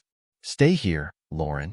Servants are forbidden from entering," Arnold said as he straightened his tie. Anyone could tell what a perfectionist he was. There wasn't a single speck of dust on his dark blue suit. "Yes," Lauran bowed and headed back inside the carriage. Luke and Arnold strode forth to enter the auction house. "Let's get that sword." "Welcome, ladies and gentlemen." When Arnold and Luke got to their seats, they heard the announcer had already begun with the auction. Although nothing had been sold yet, so they were right on time. It's a relief that we got here in time. Auctions usually took place early in the morning. Some would take place late at night if the occasion allowed it. The plump merchant on the stage was holding a magic item that acted as a mic. It was a small crystal. That's interesting. To make up for the lack of modern technology, this world uses magic to create their very own technology. Things like televisions didn't exist here since this game was supposed to be a fantasy-like experience. Bringing modern world things into the game would ruin the experience. Let us begin the auction. First up is... The curtains rolled up. Behind the auctioneer were multiple cages with humans and demi-humans inside it. The slave trade was first on today's schedule. Luke's expression hardened. "Shit. Please don't go berserk. You'll destroy this entire building." Arnold thought hopefully. He looked back to the stage and his eyes widened. "Flora?" Arnold almost jumped out of his seat. There, in one of the cages, was a certain girl. She looked to be around Arnold's age. She had purplish hair and eyes. Judging by the collar around her neck, she was a war slave. There were lots of cuts and bruises on her body. Her hair, which was always a vibrant purple, was now full of dirt. Are those aura restraints? Arnold saw that she was handcuffed by a special pair of handcuffs. There was a magical formation around it. Are these people idiots? They must have thought Flora was an aura user since she was so powerful that she was able to fight hundreds of men at once. That was a wrong decision to make. Flora was a powerful swordsman because she worked hard in her training in swordsmanship. Aura didn't play a role at all. Arnold's guess as to why Flora wasn't breaking the handcuffs was because she was too exhausted. The fallen princess had to single-handedly protect the nation her family abandoned after all. She never slept properly ever since the invasion on her kingdom started. Looking at her dazed eyes, Arnold knew that she was near death. Please choose from the lineup of beauties before you. I assure you that they only need a bath and healthy food before they can be made servants. Besides Flora, there were others with the same collars around their necks. Elves, dwarves, catkin, and humans. It was like a variety of feast for the eyes since they were all female. He wanted to meet Flora in a more pleasant way. He had no idea she would be captured alive and brought as far as this place. Be big brother, do you know her? Luke grabbed Arnold's arm. He had noticed Arnold look intently at the girl. She was also staring at him because his gaze was so intense that it was obvious he was looking at her. No, I just find her attractive, Arnold whispered as the announcer took everyone's votes. The elf girls were being asked for the most. It was rare for humans to get a taste of elves, after all. Arnold raised his number flag and shouted. Luke, who saw him get up, looked curiously at him. 200 gold to the girl with purple hair. The entire audience looked towards the source of that shout. What the hell? Is that the Duke's son? The nobles made a ruckus when they saw they were in the same room as Arnold. If anyone could mess up an event, it was him. Are you sure? The auctioneer asked to confirm whether he heard that right. 200 gold wasn't anything to scoff at. It was enough to buy an entire plot of land to build a village. Even the girl raised her head in wonder and looked at him. Wah? Luke's mouth hung open in shock. Must I repeat myself? As you already who I am, you can put the bill on my father's tab. I will sign the document when the auction is over. Arnold said coolly as if the money was nothing. The crowd looked at him silently with their mouths open. What are you waiting for? Send her up here or else. Yes. The auctioneer pulled Flora by her arm and sent her off stage. He told her to go up to the man with the dark blue suit. She walked slowly up the stairs of the audience seats. Everyone gazed at her. When they got a close look at her, she was actually a beauty. It was a shame that she would be defiled by that scum. It seems the first product goes to the heir of the Berkley household. The auctioneer looked back at the audience after wiping his brow. Moving on. This girl is. Flora finally arrived in front of Arnold. She could now see how huge he was. Not only was he fairly muscular, but he was handsome too. He looked at her with eyes looking at an inferior being. State your name, slave. He spoke with authority in his voice. Flora's mouth moved, but only whispers came out. She tried licking the inside of her mouth, but her throat was still too dry. Arnold sighed. He looked at Luke. Give me that juice you bought. Oh, okay. Luke didn't say anything and only gave the pouch with the juice in it. Drink. Arnold gave the drink to Flora. She sucked on the pouch so much that squirting noises sounded. She breathed deeply as she felt the pits of her stomach being blessed with the fluids. My name is Flora Renard. I see. I am the eldest son of the great general of the spear arts, Marcus von Berkley. He pointed at Luke. This is Luke. And nice to meet you, ma'am. Luke bowed. Arnold sighed. Bowing to a slave was already humiliating. Look, I'll take her to the carriage and come back. Sit still, all right? That your brother? Flora spoke when they exited the auction room. Her tone of voice didn't fit her beautiful face. She spoke like a barbarian, hoarse and impolite. It was a very informal way of speaking to one who was your master. But Arnold didn't say anything about it. More or less. He's adopted, technically. I see. No wonder you look nothing alike. Arnold stopped when they arrived in the corridor. Flora looked at him from behind with a confused gaze. Renard is the name of a fallen noble house from this nation. Can't you come up with something better? Arnold looked at Flora. His mouth opened as his words poured out. Princess of the fallen Luthial bloodline? Chapter 8. How did you? Flora's eyes widened, and she stepped back in shock.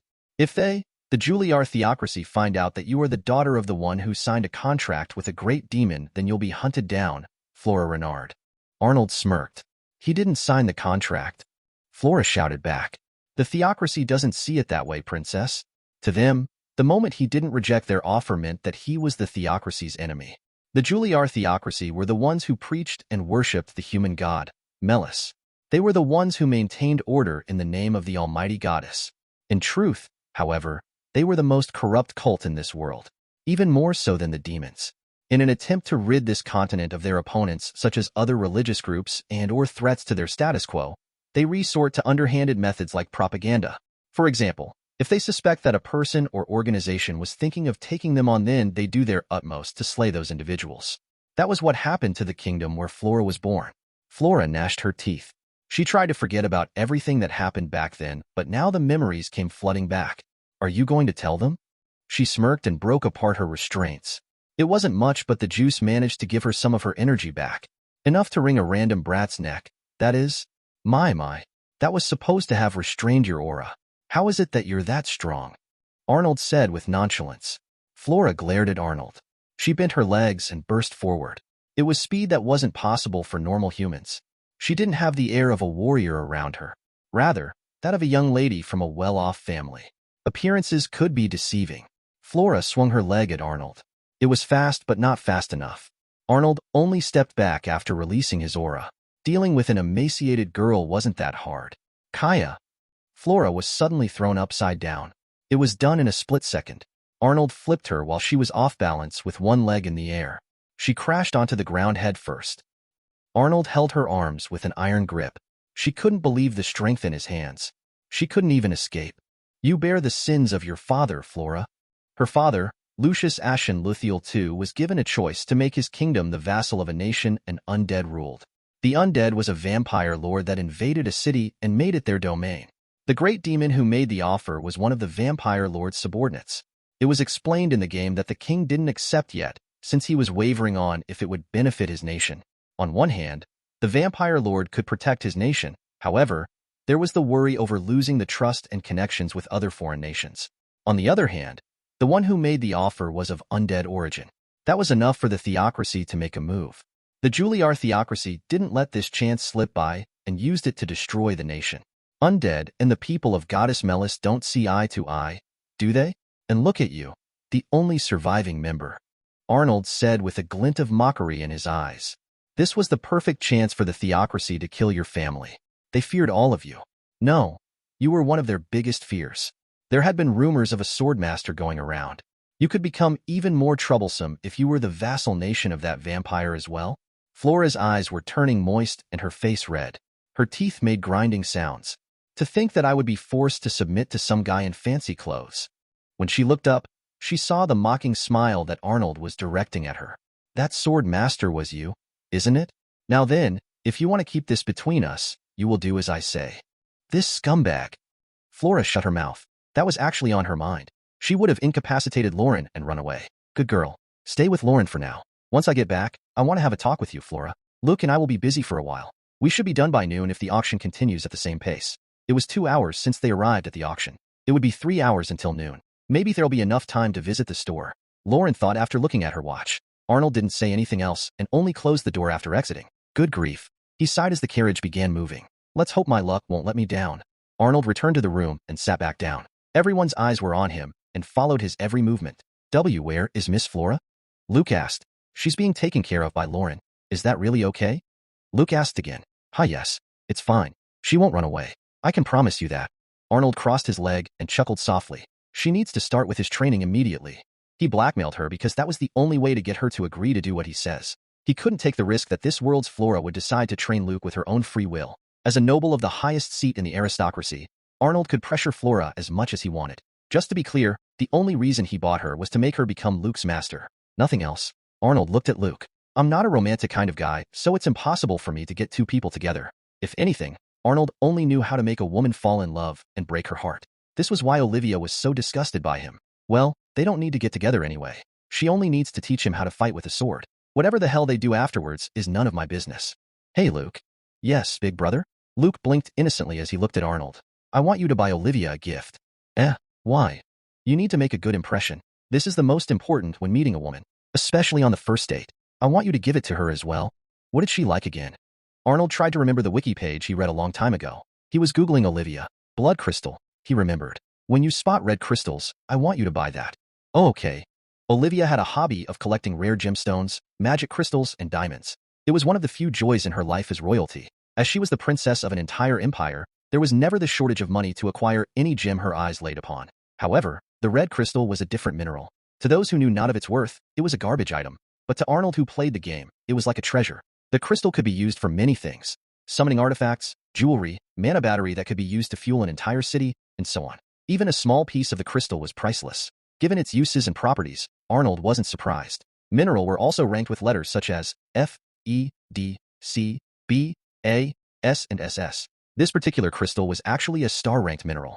Of course, Arnold wouldn't reveal its secrets. He had a plan to buy a large amount of these crystals to make sure his wealth for the future was secured. You couldn't be a lord of a city and have no money. He also didn't want to rely on his father for money, unless necessary. It would come in handy indeed for a spirit user like Olivia. She could literally carry her spirit beasts around her neck. That was enough reason for her to be overjoyed once she found out its uses. Luke might be able to win her heart with such a gift. The two were walking side by side towards the carriage after exiting the building. Flora stole frequent glances at Arnold's face. How did you know who I was? Flora grabbed his sleeve to make him stop. HM? You think I'd tell you that? Flora glared at him. You're a terrible person. Blackmailing a maiden to do your bidding. You have no choice, Your Highness. Unless you want to see if I was bluffing? I apologize. Flora lowered her head. Whatever it is, I shall do it. Of course, Arnold wouldn't fall for her words. There was the possibility that she would attack him again if he let his guard down. Maybe it was Liam or Arnold. But he wasn't so naive as to take someone's words as truth. How did I end up having this unexpected meeting? Sigh. His only goal today was to get the sword and buy a few other necessary things. He didn't expect to meet the fallen princess here. Flora Patina Lyra Luthiel. She was originally the one who taught the hero the way of the sword. Unlike earlier, the two met when Luke tried adventuring for the first time. She saw how sloppy his skills were and insisted on training him. Throughout their time together, they grew fond of each other and became friends. Flora joined his party when the Emperor announced that Luke had to slay the Demon King. As with most of the women in the story, she fell for Luke immediately. I'll definitely help you fight those guys, Miss Flora. I'll protect you. No woman's heart wouldn't skip a beat if a man declared something like that. That very same day when Luke took down the theocracy for their misdeeds of wrongfully slaughtering thousands, Flora had her first time with him. It was so heartwarming how they fell in love that the fanbase couldn't help but love it. Arnold was one of them. The game was sort of like an Otome game when it came to romance. It was especially so during the school arc. The pain and suffering she went through because of her father's deeds was all blown away in the face of the hero. The things he'd do for strangers was unbelievable. For now, I should let them get close. Arnold thought when they arrived at the carriage. Will I have to call you master now? Flora asked as she squeezed those words out. No, Arnold is fine. Besides, you won't be serving me. Flora didn't get a chance to ask because Arnold opened the carriage door and shoved her inside. What's going on? Lauran was startled when someone opened the door so suddenly. She pinched her nose when Flora was thrown inside the carriage. The intruder smelled like grime and sweat. Fecal matter as well. Lauran, head to the public bathhouse and get this girl clean. Take this and buy her suitable clothes and a meal. Arnold threw a pouch at her. Lauran looked at the young woman. She seemed about 2 years older than her. Faded purple hair, big purple eyes, and a slender but fit body. The most noticeable factor, however, was, but isn't she a slave? Lauran looked at the slave crest on her chest. Is that really all right? Don't question me and get it done. You're leaving me alone? Flora asked. Do you intend to run away? Arnold narrowed his eyes. This is your chance. This girl barely knows martial arts, so you just might be able to escape. He pointed at Lauran. Although, I can't guarantee you won't be thrown with a spell. You probably don't know how slavery works since you're from a nation that abolished it. If I wanted to, I could simply force you to obey me. Whenever you misbehave, I can activate that tattoo on your chest. It will send a shock up your spine. The intensity depends on the level difference between the master and slave. He needn't say anything else. It was already proven that, In her current state, she wouldn't be able to disobey him. It was an unusual color despite being a crystal, but once everyone found out its value, then the demand for it would skyrocket. Sadly, it wasn't that common a mineral. Only one place had an abundant amounts of these crystals. The reason Arnold agreed to his father's order of becoming Whitage's lord was mainly because the mountains near the forest of the city had thousands of kilograms of these crystals. Once he became lord, the land will become his alone. Being a person obsessed with money, Liam wouldn't make their prices cheap. We will now bring out the weapons we have gathered from around the world. The doors on the stage opened. Here it comes. Arnold leaned forward in his seat. His gaze was expectant. Feast your eyes upon these magnificent weapons. This is the weapon of a frost giant. That one over there is a rapier bought from the legendary 9th-star powerhouse Margrave Vance, the Piercer. What a load of crap. Arnold knew that he was only spouting such lies to get a reaction out of the crowd. The weapons were probably just bought from an unknown blacksmith. Even the appearances of some of them were fake. They probably had craftsmen decorate the weapons. That would motivate the people to buy said weapons. Arnold's gaze wandered on the stage. He could remember what the sword looked like, so it shouldn't have been difficult to spot it. His eyes landed on a rusted sword that was on the waist of one of the guards. Just by looking at its unique double-edged blade, he could tell that it was what he had been looking for. They must have thought that it was worthless, so they gave it to a random guard. Although it was dirty, appearances could be deceiving. How do I get it? Should I give the guard money?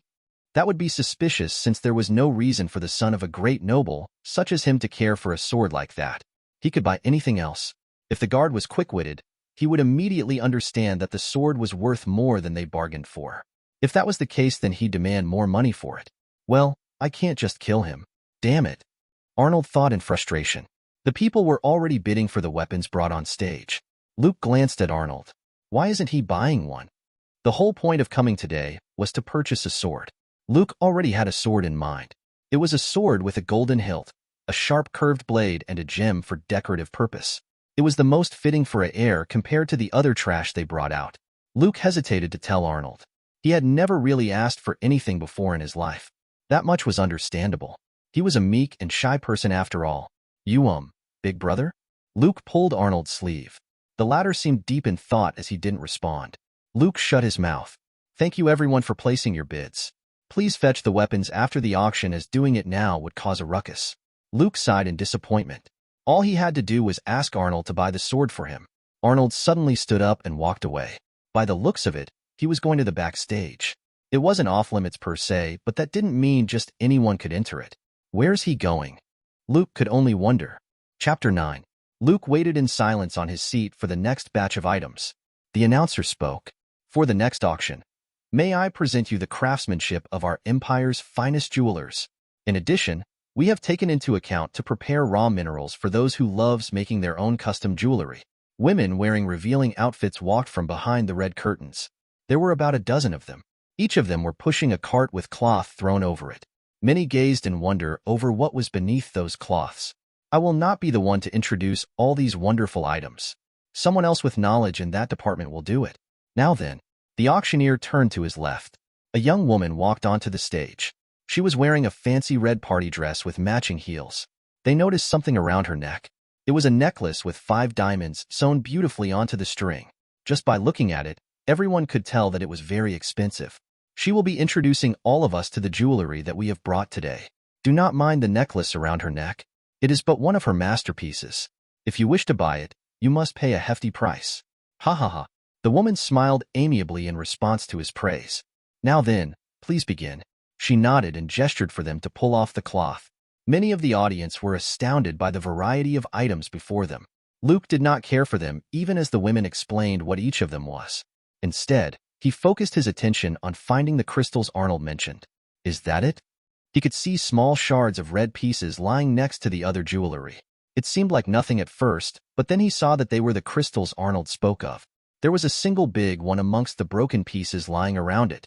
It was the size of a fist. Luke hurriedly put up his flag. Excuse me, miss. Someone is ready to place a bid. The auctioneer interrupted the woman as she was busy explaining. She looked displeased at his actions, but remained quiet. I would like to bid that red rock on the table there. This? The announcer pointed towards it. Luke shouted. Yes, that one. How much is it? Would you reconsider? It is only useful for its radiant color, and can be worn for some nights out. I won't recommend buying this for a lady friend. It has no other redeeming qualities. It doesn't matter. Luke pushed on. His big brother told him to buy it for his future wife, so he had to do it. Very well. You may have it. I will hand it to you free of charge, boy. When we excavated the other minerals, these just happened to appear among the masses. Thank you, Luke exclaimed happily. The announcer beckoned over one of the girls who pushed the carts. She nodded and picked up the crystals, with its broken fragments, and threw it in a bag. Although it was called a crystal, it was a very delicate mineral. A minute later, the girl brought it up to Luke. He bowed to thank her before she left. Okay, I got it. Luke peeked inside the bag and smiled happily. It's a shame I can't get a sword. He looked back towards the stage.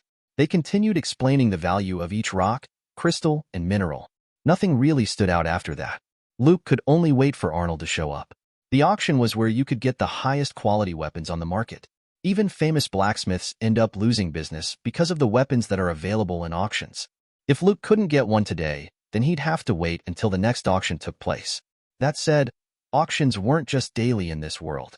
There was a schedule many had to follow in order to make an auction take place. Forget the items that had to be procured, other things like invitations to the high-ranked people and permit fees were also the troublesome things auction owners had to take into consideration. If the year had been good and preparations had been made accordingly, then an auction could take place every 6 months. All in all, Luke had to go back home empty-handed. Or will he? Here. Arnold suddenly appeared and threw something on Luke's lap. It was a sheathed black sword. Huh? Why is it so dirty? Luke picked it up and ran his finger on the blade after taking the sword out. He felt hard mud and grime on his fingers. Doesn't matter. We finished what we came here to do. Let's go. Arnold was busy wiping his hands with a handkerchief. There was blood on his knuckles. Luke noticed that and pointed. Did something happen? Let's just say the person I got it from was very cooperative after a while of persuading, Arnold said with nonchalance. His eyes were still motionless and unwavering. Luke thought it was scary how Arnold could beat someone up without batting an eye, but he didn't voice his thoughts. He stood up and carried the sword and the bag with the crystals inside. Arnold nodded in satisfaction when he looked inside the bag. We're good to go. The two of them exited the mansion where the auction was held and walked down the stairs. Luke could see even more coaches outside than this morning when they arrived. Countless people dressed in fancy clothing approached the auction house. Although they were fancily dressed, the handsome and smartly dressed Arnold looked much better in the clothing and looks department. His sharp jawline, slanted blue eyes, and his tall nose were the ideal features of an attractive man for modern women such as them. The women couldn't keep their eyes off him. He might have been a tyrant, but that wasn't stopping the women from looking at him as if he were prey. Arnold was oblivious to their stares and only looked forward. He caught the scent of bitch in the air at that moment. A tapping of heels neared them. Oh my, if it isn't Arnold von Berkley. Fancy meeting you here. A female's voice called out to the two of them when they were about to cross the street. Were you here to make another scene with one of your drinking antics? Arnold groaned when he saw the young woman who called out to him. Grace Cialis Lauran. Arnold said with an unpleasant expression on his face. She smiled as she looked at him. For a split second, her expression changed when she saw Luke before she regained her composure again. That was an odd reaction, thought Arnold. Behind this Grace girl were two very muscular demi-humans. Both were from the Tigerkin tribe, absolute warriors as they were called. Their large frames told all who looked not to mess with them. Arnold? It's seriously you? Did you come to buy a pleasure slave? Another voice said in surprise. That said, he was screaming in Arnold's ear. He had blonde hair, golden eyes, and wore an imperial uniform for royalty. He was Iurius Alpedangorus Eulia. It was the damned brother of his childhood friend, Olivia Vatilaciria Julia. Arnold thought that the two of them showing up at the same time was not some mere coincidence. How's it going, bro? Jurius put his arm around Arnold's neck. He sighed in his mind. I hate these two the most. Grace was the eldest daughter of a vassal of their family and was Jurius' fiancée. They had been described in the game to be the cannon fodder who foiled all the protagonist's plans. Jurius was the youngest prince of the imperial family. He had 3 older brothers. 2 were in the military while the eldest, crown prince, was handling affairs in another nation. He was also a swordsman like Arnold. His estimated power was measured to be 3rd star. Grace had been married to Jurius for political reasons, so not much love existed between the two. However, both enjoyed taunting others just for the heck of it. Arnold was always their primary target. Being of royalty, Jurius taunted and bullied Arnold since the latter couldn't do anything in retaliation. That had been the case until the present anyway. So, Jurius looked Arnold up and down with a smirk on his face. I hear Olivia hates your guts. What did you do, big man? Perhaps she is too disgusted to be in the company of Sir Arnold. He is known as a womanizer after all. Poor girl, must be scared he'll sink his claws into her maids next.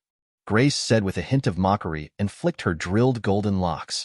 She flipped her fan and looked at Arnold amusedly. Say, Sir Arnold, I heard you were suspended from the household, and this boy is your replacement. Could that be true? Her revelation shocked the people who crowded around them. Most of the nobles hadn't gone in yet, and decided to stay outside and observe what was about to unfold. Wherever Arnold went, a scene would always ensue. Pray tell, where did you hear that? Arnold asked calmly. His eyes were still looking at Grace. He could care less about the people surrounding them. Only Luke seemed uncomfortable. I might have heard of it from one of your servants, Grace said with a bright smile. Oh, but to think even the Duke doesn't acknowledge his own son. How tragic indeed, Jurius said with fake pity. The people began whispering. All of them expressed their shock over what they heard. The young heir of the Berkley family, one of the great nobles of the empire, losing his position was major news. What does it matter if I lost my position of heir? Arnold didn't bat an eye at their mockery. He was still as expressionless as ever. A vein formed on Grace's temple. One could see how pissed she was that their words didn't have any effect on him. Does that not mean that you are incompetent? The people gasped. That is just how I see it. Hee hee. A little birdie told me as well that you'll be forced to go to Whiteage City. Surely, the Duke isn't sending his son there on the premise of becoming the Lord? I mean, that place is a dump.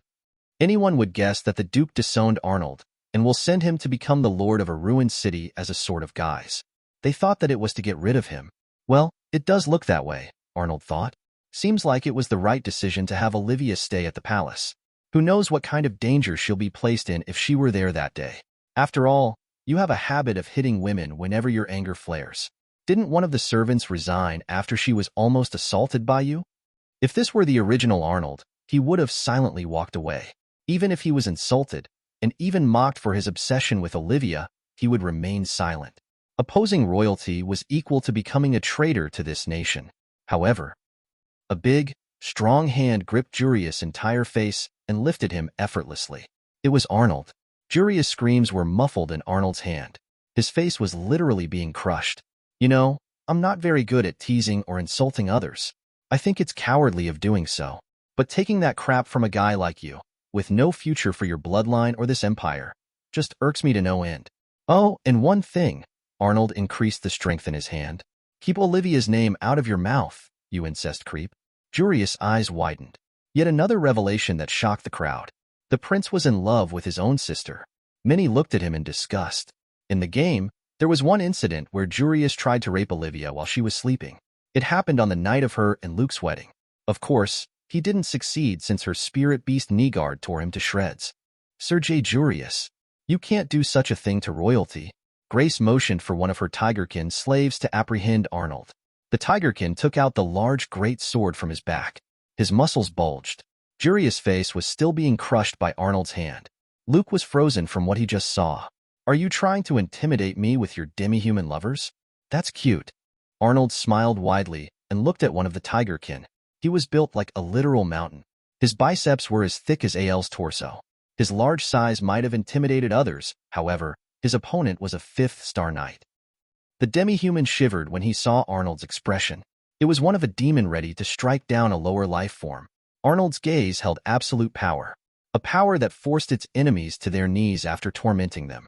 Even the surrounding crowd became terrified over his malice. You have grown into such a beautiful woman. Why not become my wife instead? I will make you glad to have been born a woman. You must have heard the rumors, right? That I'm very good in bed. Arnold licked his lips as he stared at Grace. He threw Jurius onto the ground after letting him go. The demi-human was still frozen with fear. What the fuck did you say? Jurius screamed while coughing. Grace's face reddened when she heard his words. That's sexual harassment. I knew you were a scumbag. Go die. She left with unsteady footsteps, dragging her fiancé with her. Jurius didn't forget to leave his one-liner. You'll pay for this, you'll see. Arnold merely chuckled. It was a bad idea to do this in public. He looked around. There were so many eyewitnesses, so there was no way he could deny what happened today. Arnold merely shrugged. Doesn't matter anymore. Who were they? Luke asked when the group left. That guy is the fourth prince. He's Olivia's older brother. Grace is his fiancée. Let's just say we all grew up together. Although none of us view each other fondly anymore. Luke was speechless. Arnold had just assaulted a royal. Isn't he worried about the repercussions? The crowd stepped aside when Arnold and Luke left the scene. Arnold acted as if he was taking a stroll in the park. Where's the carriage? I told them to be here by noon. Arnold grumbled as he looked around. Flora, Lauran, and the coachman was nowhere to be seen. Well, let's... When Arnold was about to tell Luke that they had to walk home, he heard someone call out to them. Hey! Arnold nearly cursed. It was Flora. The only difference was that she was now well-groomed and wore stylish clothes. Her hair was bundled up into a messy bun which made her look quite attractive. Arnold noticed that she had a troubled expression on her face when she ran towards them. The sweat on her forehead caused her hair to stick to her face. One could tell that Flora had been running around for quite some time. What are you doing here? Where's Lauran? When I came out of the shop, she was gone. What? Chapter 10. I specifically told her to use the money to buy you clothes. I didn't order her to go anywhere else. So where did you see her before she vanished? Arnold asked calmly. His attitude contrasted how Flora was acting. Heir, Flora tried to remember. There was a large fountain in the center of the area. I think it was called the plaza. The plaza was in the middle of the city.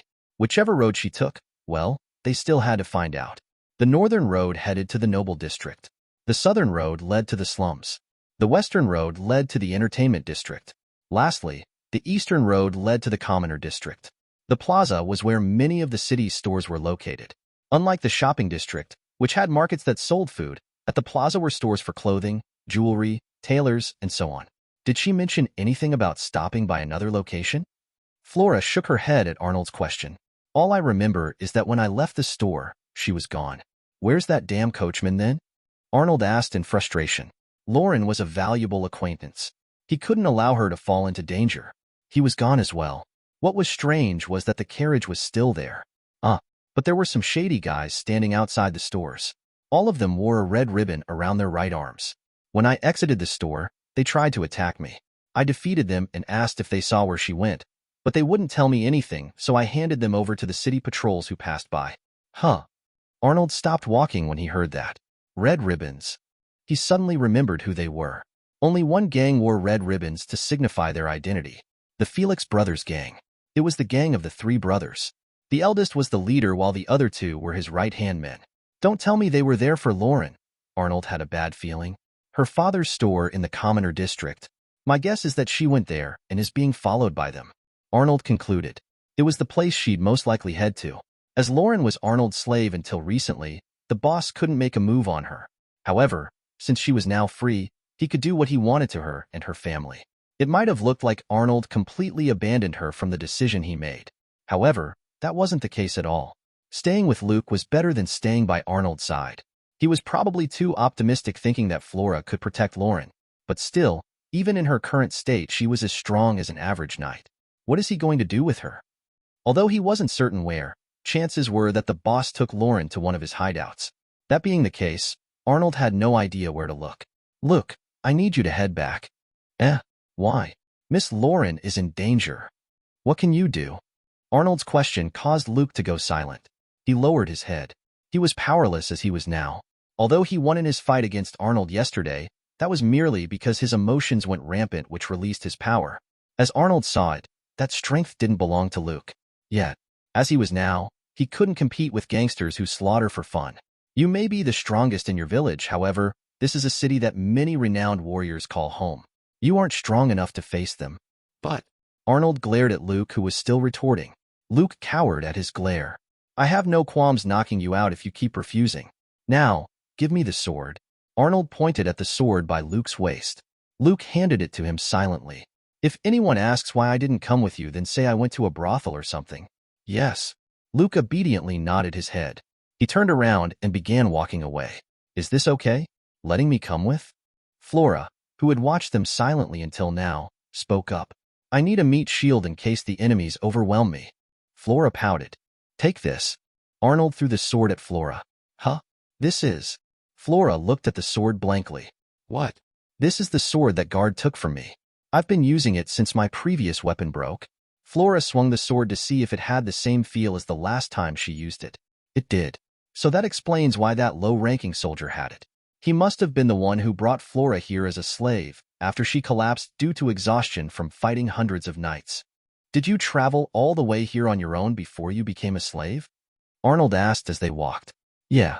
After the enemies infiltrated the castle, I had nowhere to go, so I just ran. I can remember being chased by summoned angels. Summoned angels? It must have been the theocracy after all, Arnold thought.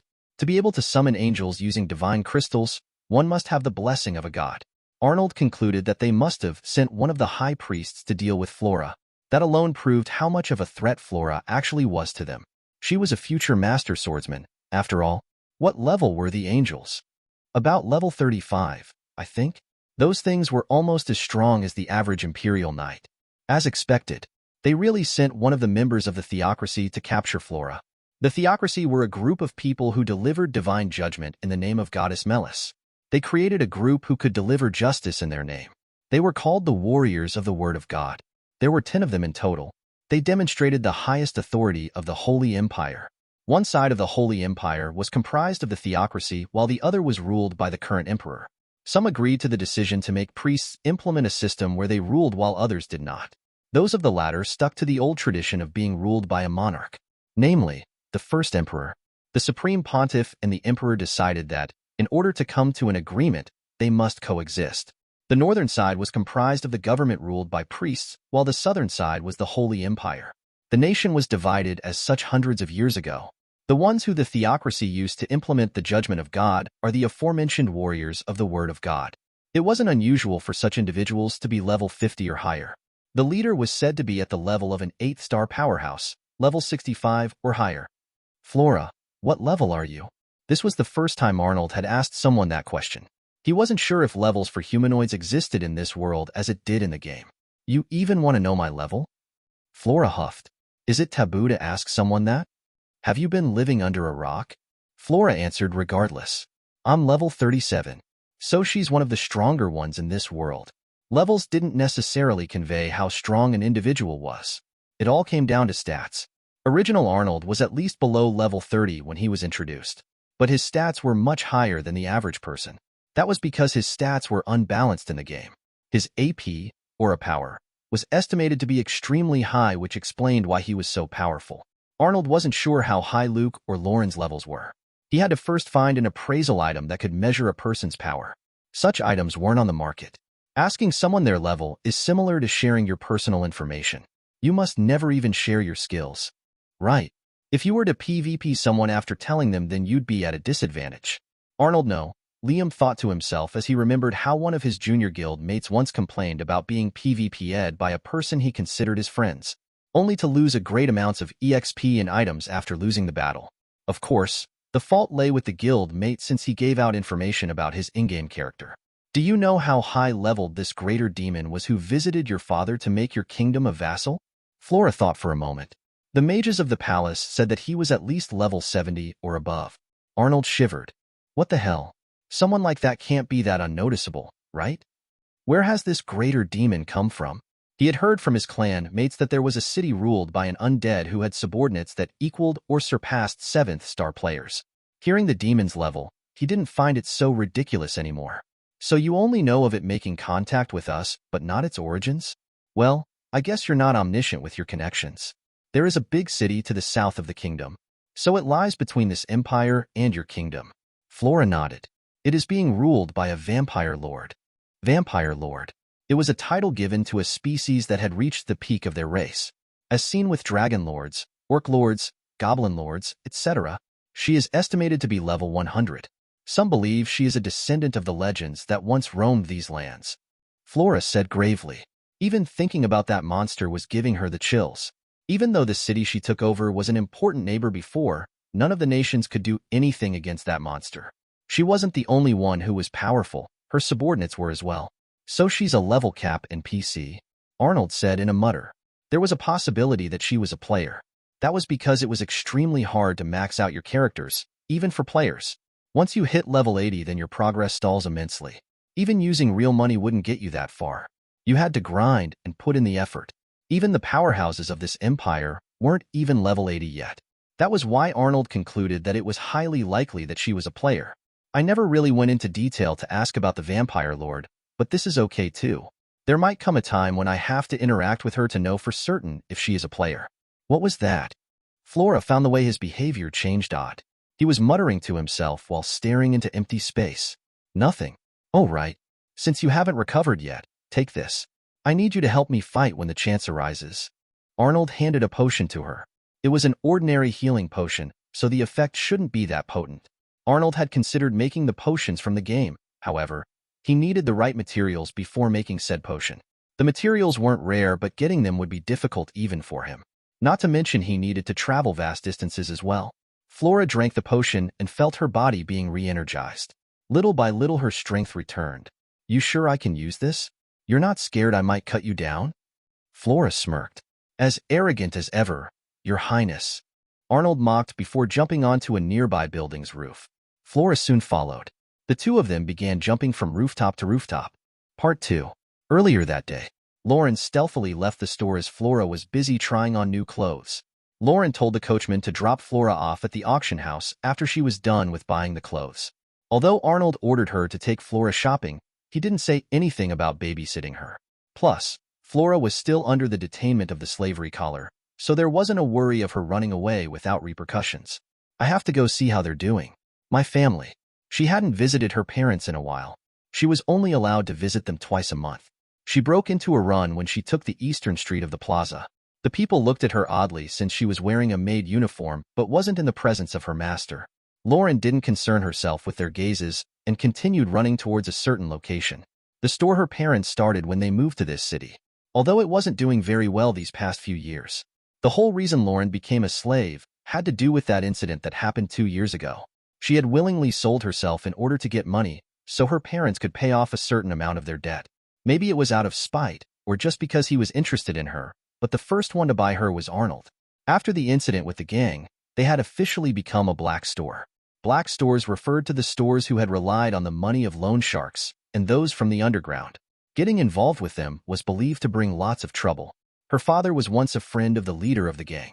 He asked the man for money to save the store. However, that was a grave mistake. The banks didn't really bother with supporting a commoner's business, so her father had no choice in the end. The interest on the loan had taken a sudden 10% rise the very next month. It increases by 1% each month. They were told to either give the store to the gang or pay the money. Lauran's parents hadn't been doing very well, so she had been working longer shifts at the manor to help them pay the debt they owe. Hence why she couldn't visit them so often. Her father was in a wheelchair, so he couldn't carry out any physical labor. Her little brother was too young to work. That left her mother as the sole family member fit to take care of the store. Then again, it was hard getting customers. Lauran looked at the money in her hands as she ran. It wasn't nearly as much as the money they owed, but it was at least something. There has to be a way to settle this debt instead of giving all of their money to that bastard every month. Lauran suddenly thought of Luke, the next Duke of the Berkley family and Lord of this duchy. To her, he seemed like the average pushover brat who knew nothing about the outside world. Maybe I should seduce him and ask him for a raise. Lauran was shocked by her own thoughts. I can't do that. That sounds so wrong. Then again, it was one of her options to help her parents.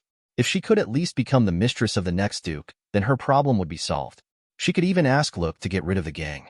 Looking at the kind of person he was, she thought it might be possible. However, what if Arnold found out about her plan? That was why it was risky to even think about going through with that plan. She had similar thoughts with Jack before Luke arrived. However, he was much too young to have a mistress and wasn't expected to become the Duke at all. That left Arnold. However, she knew that he would never help her unless there was something in it for him.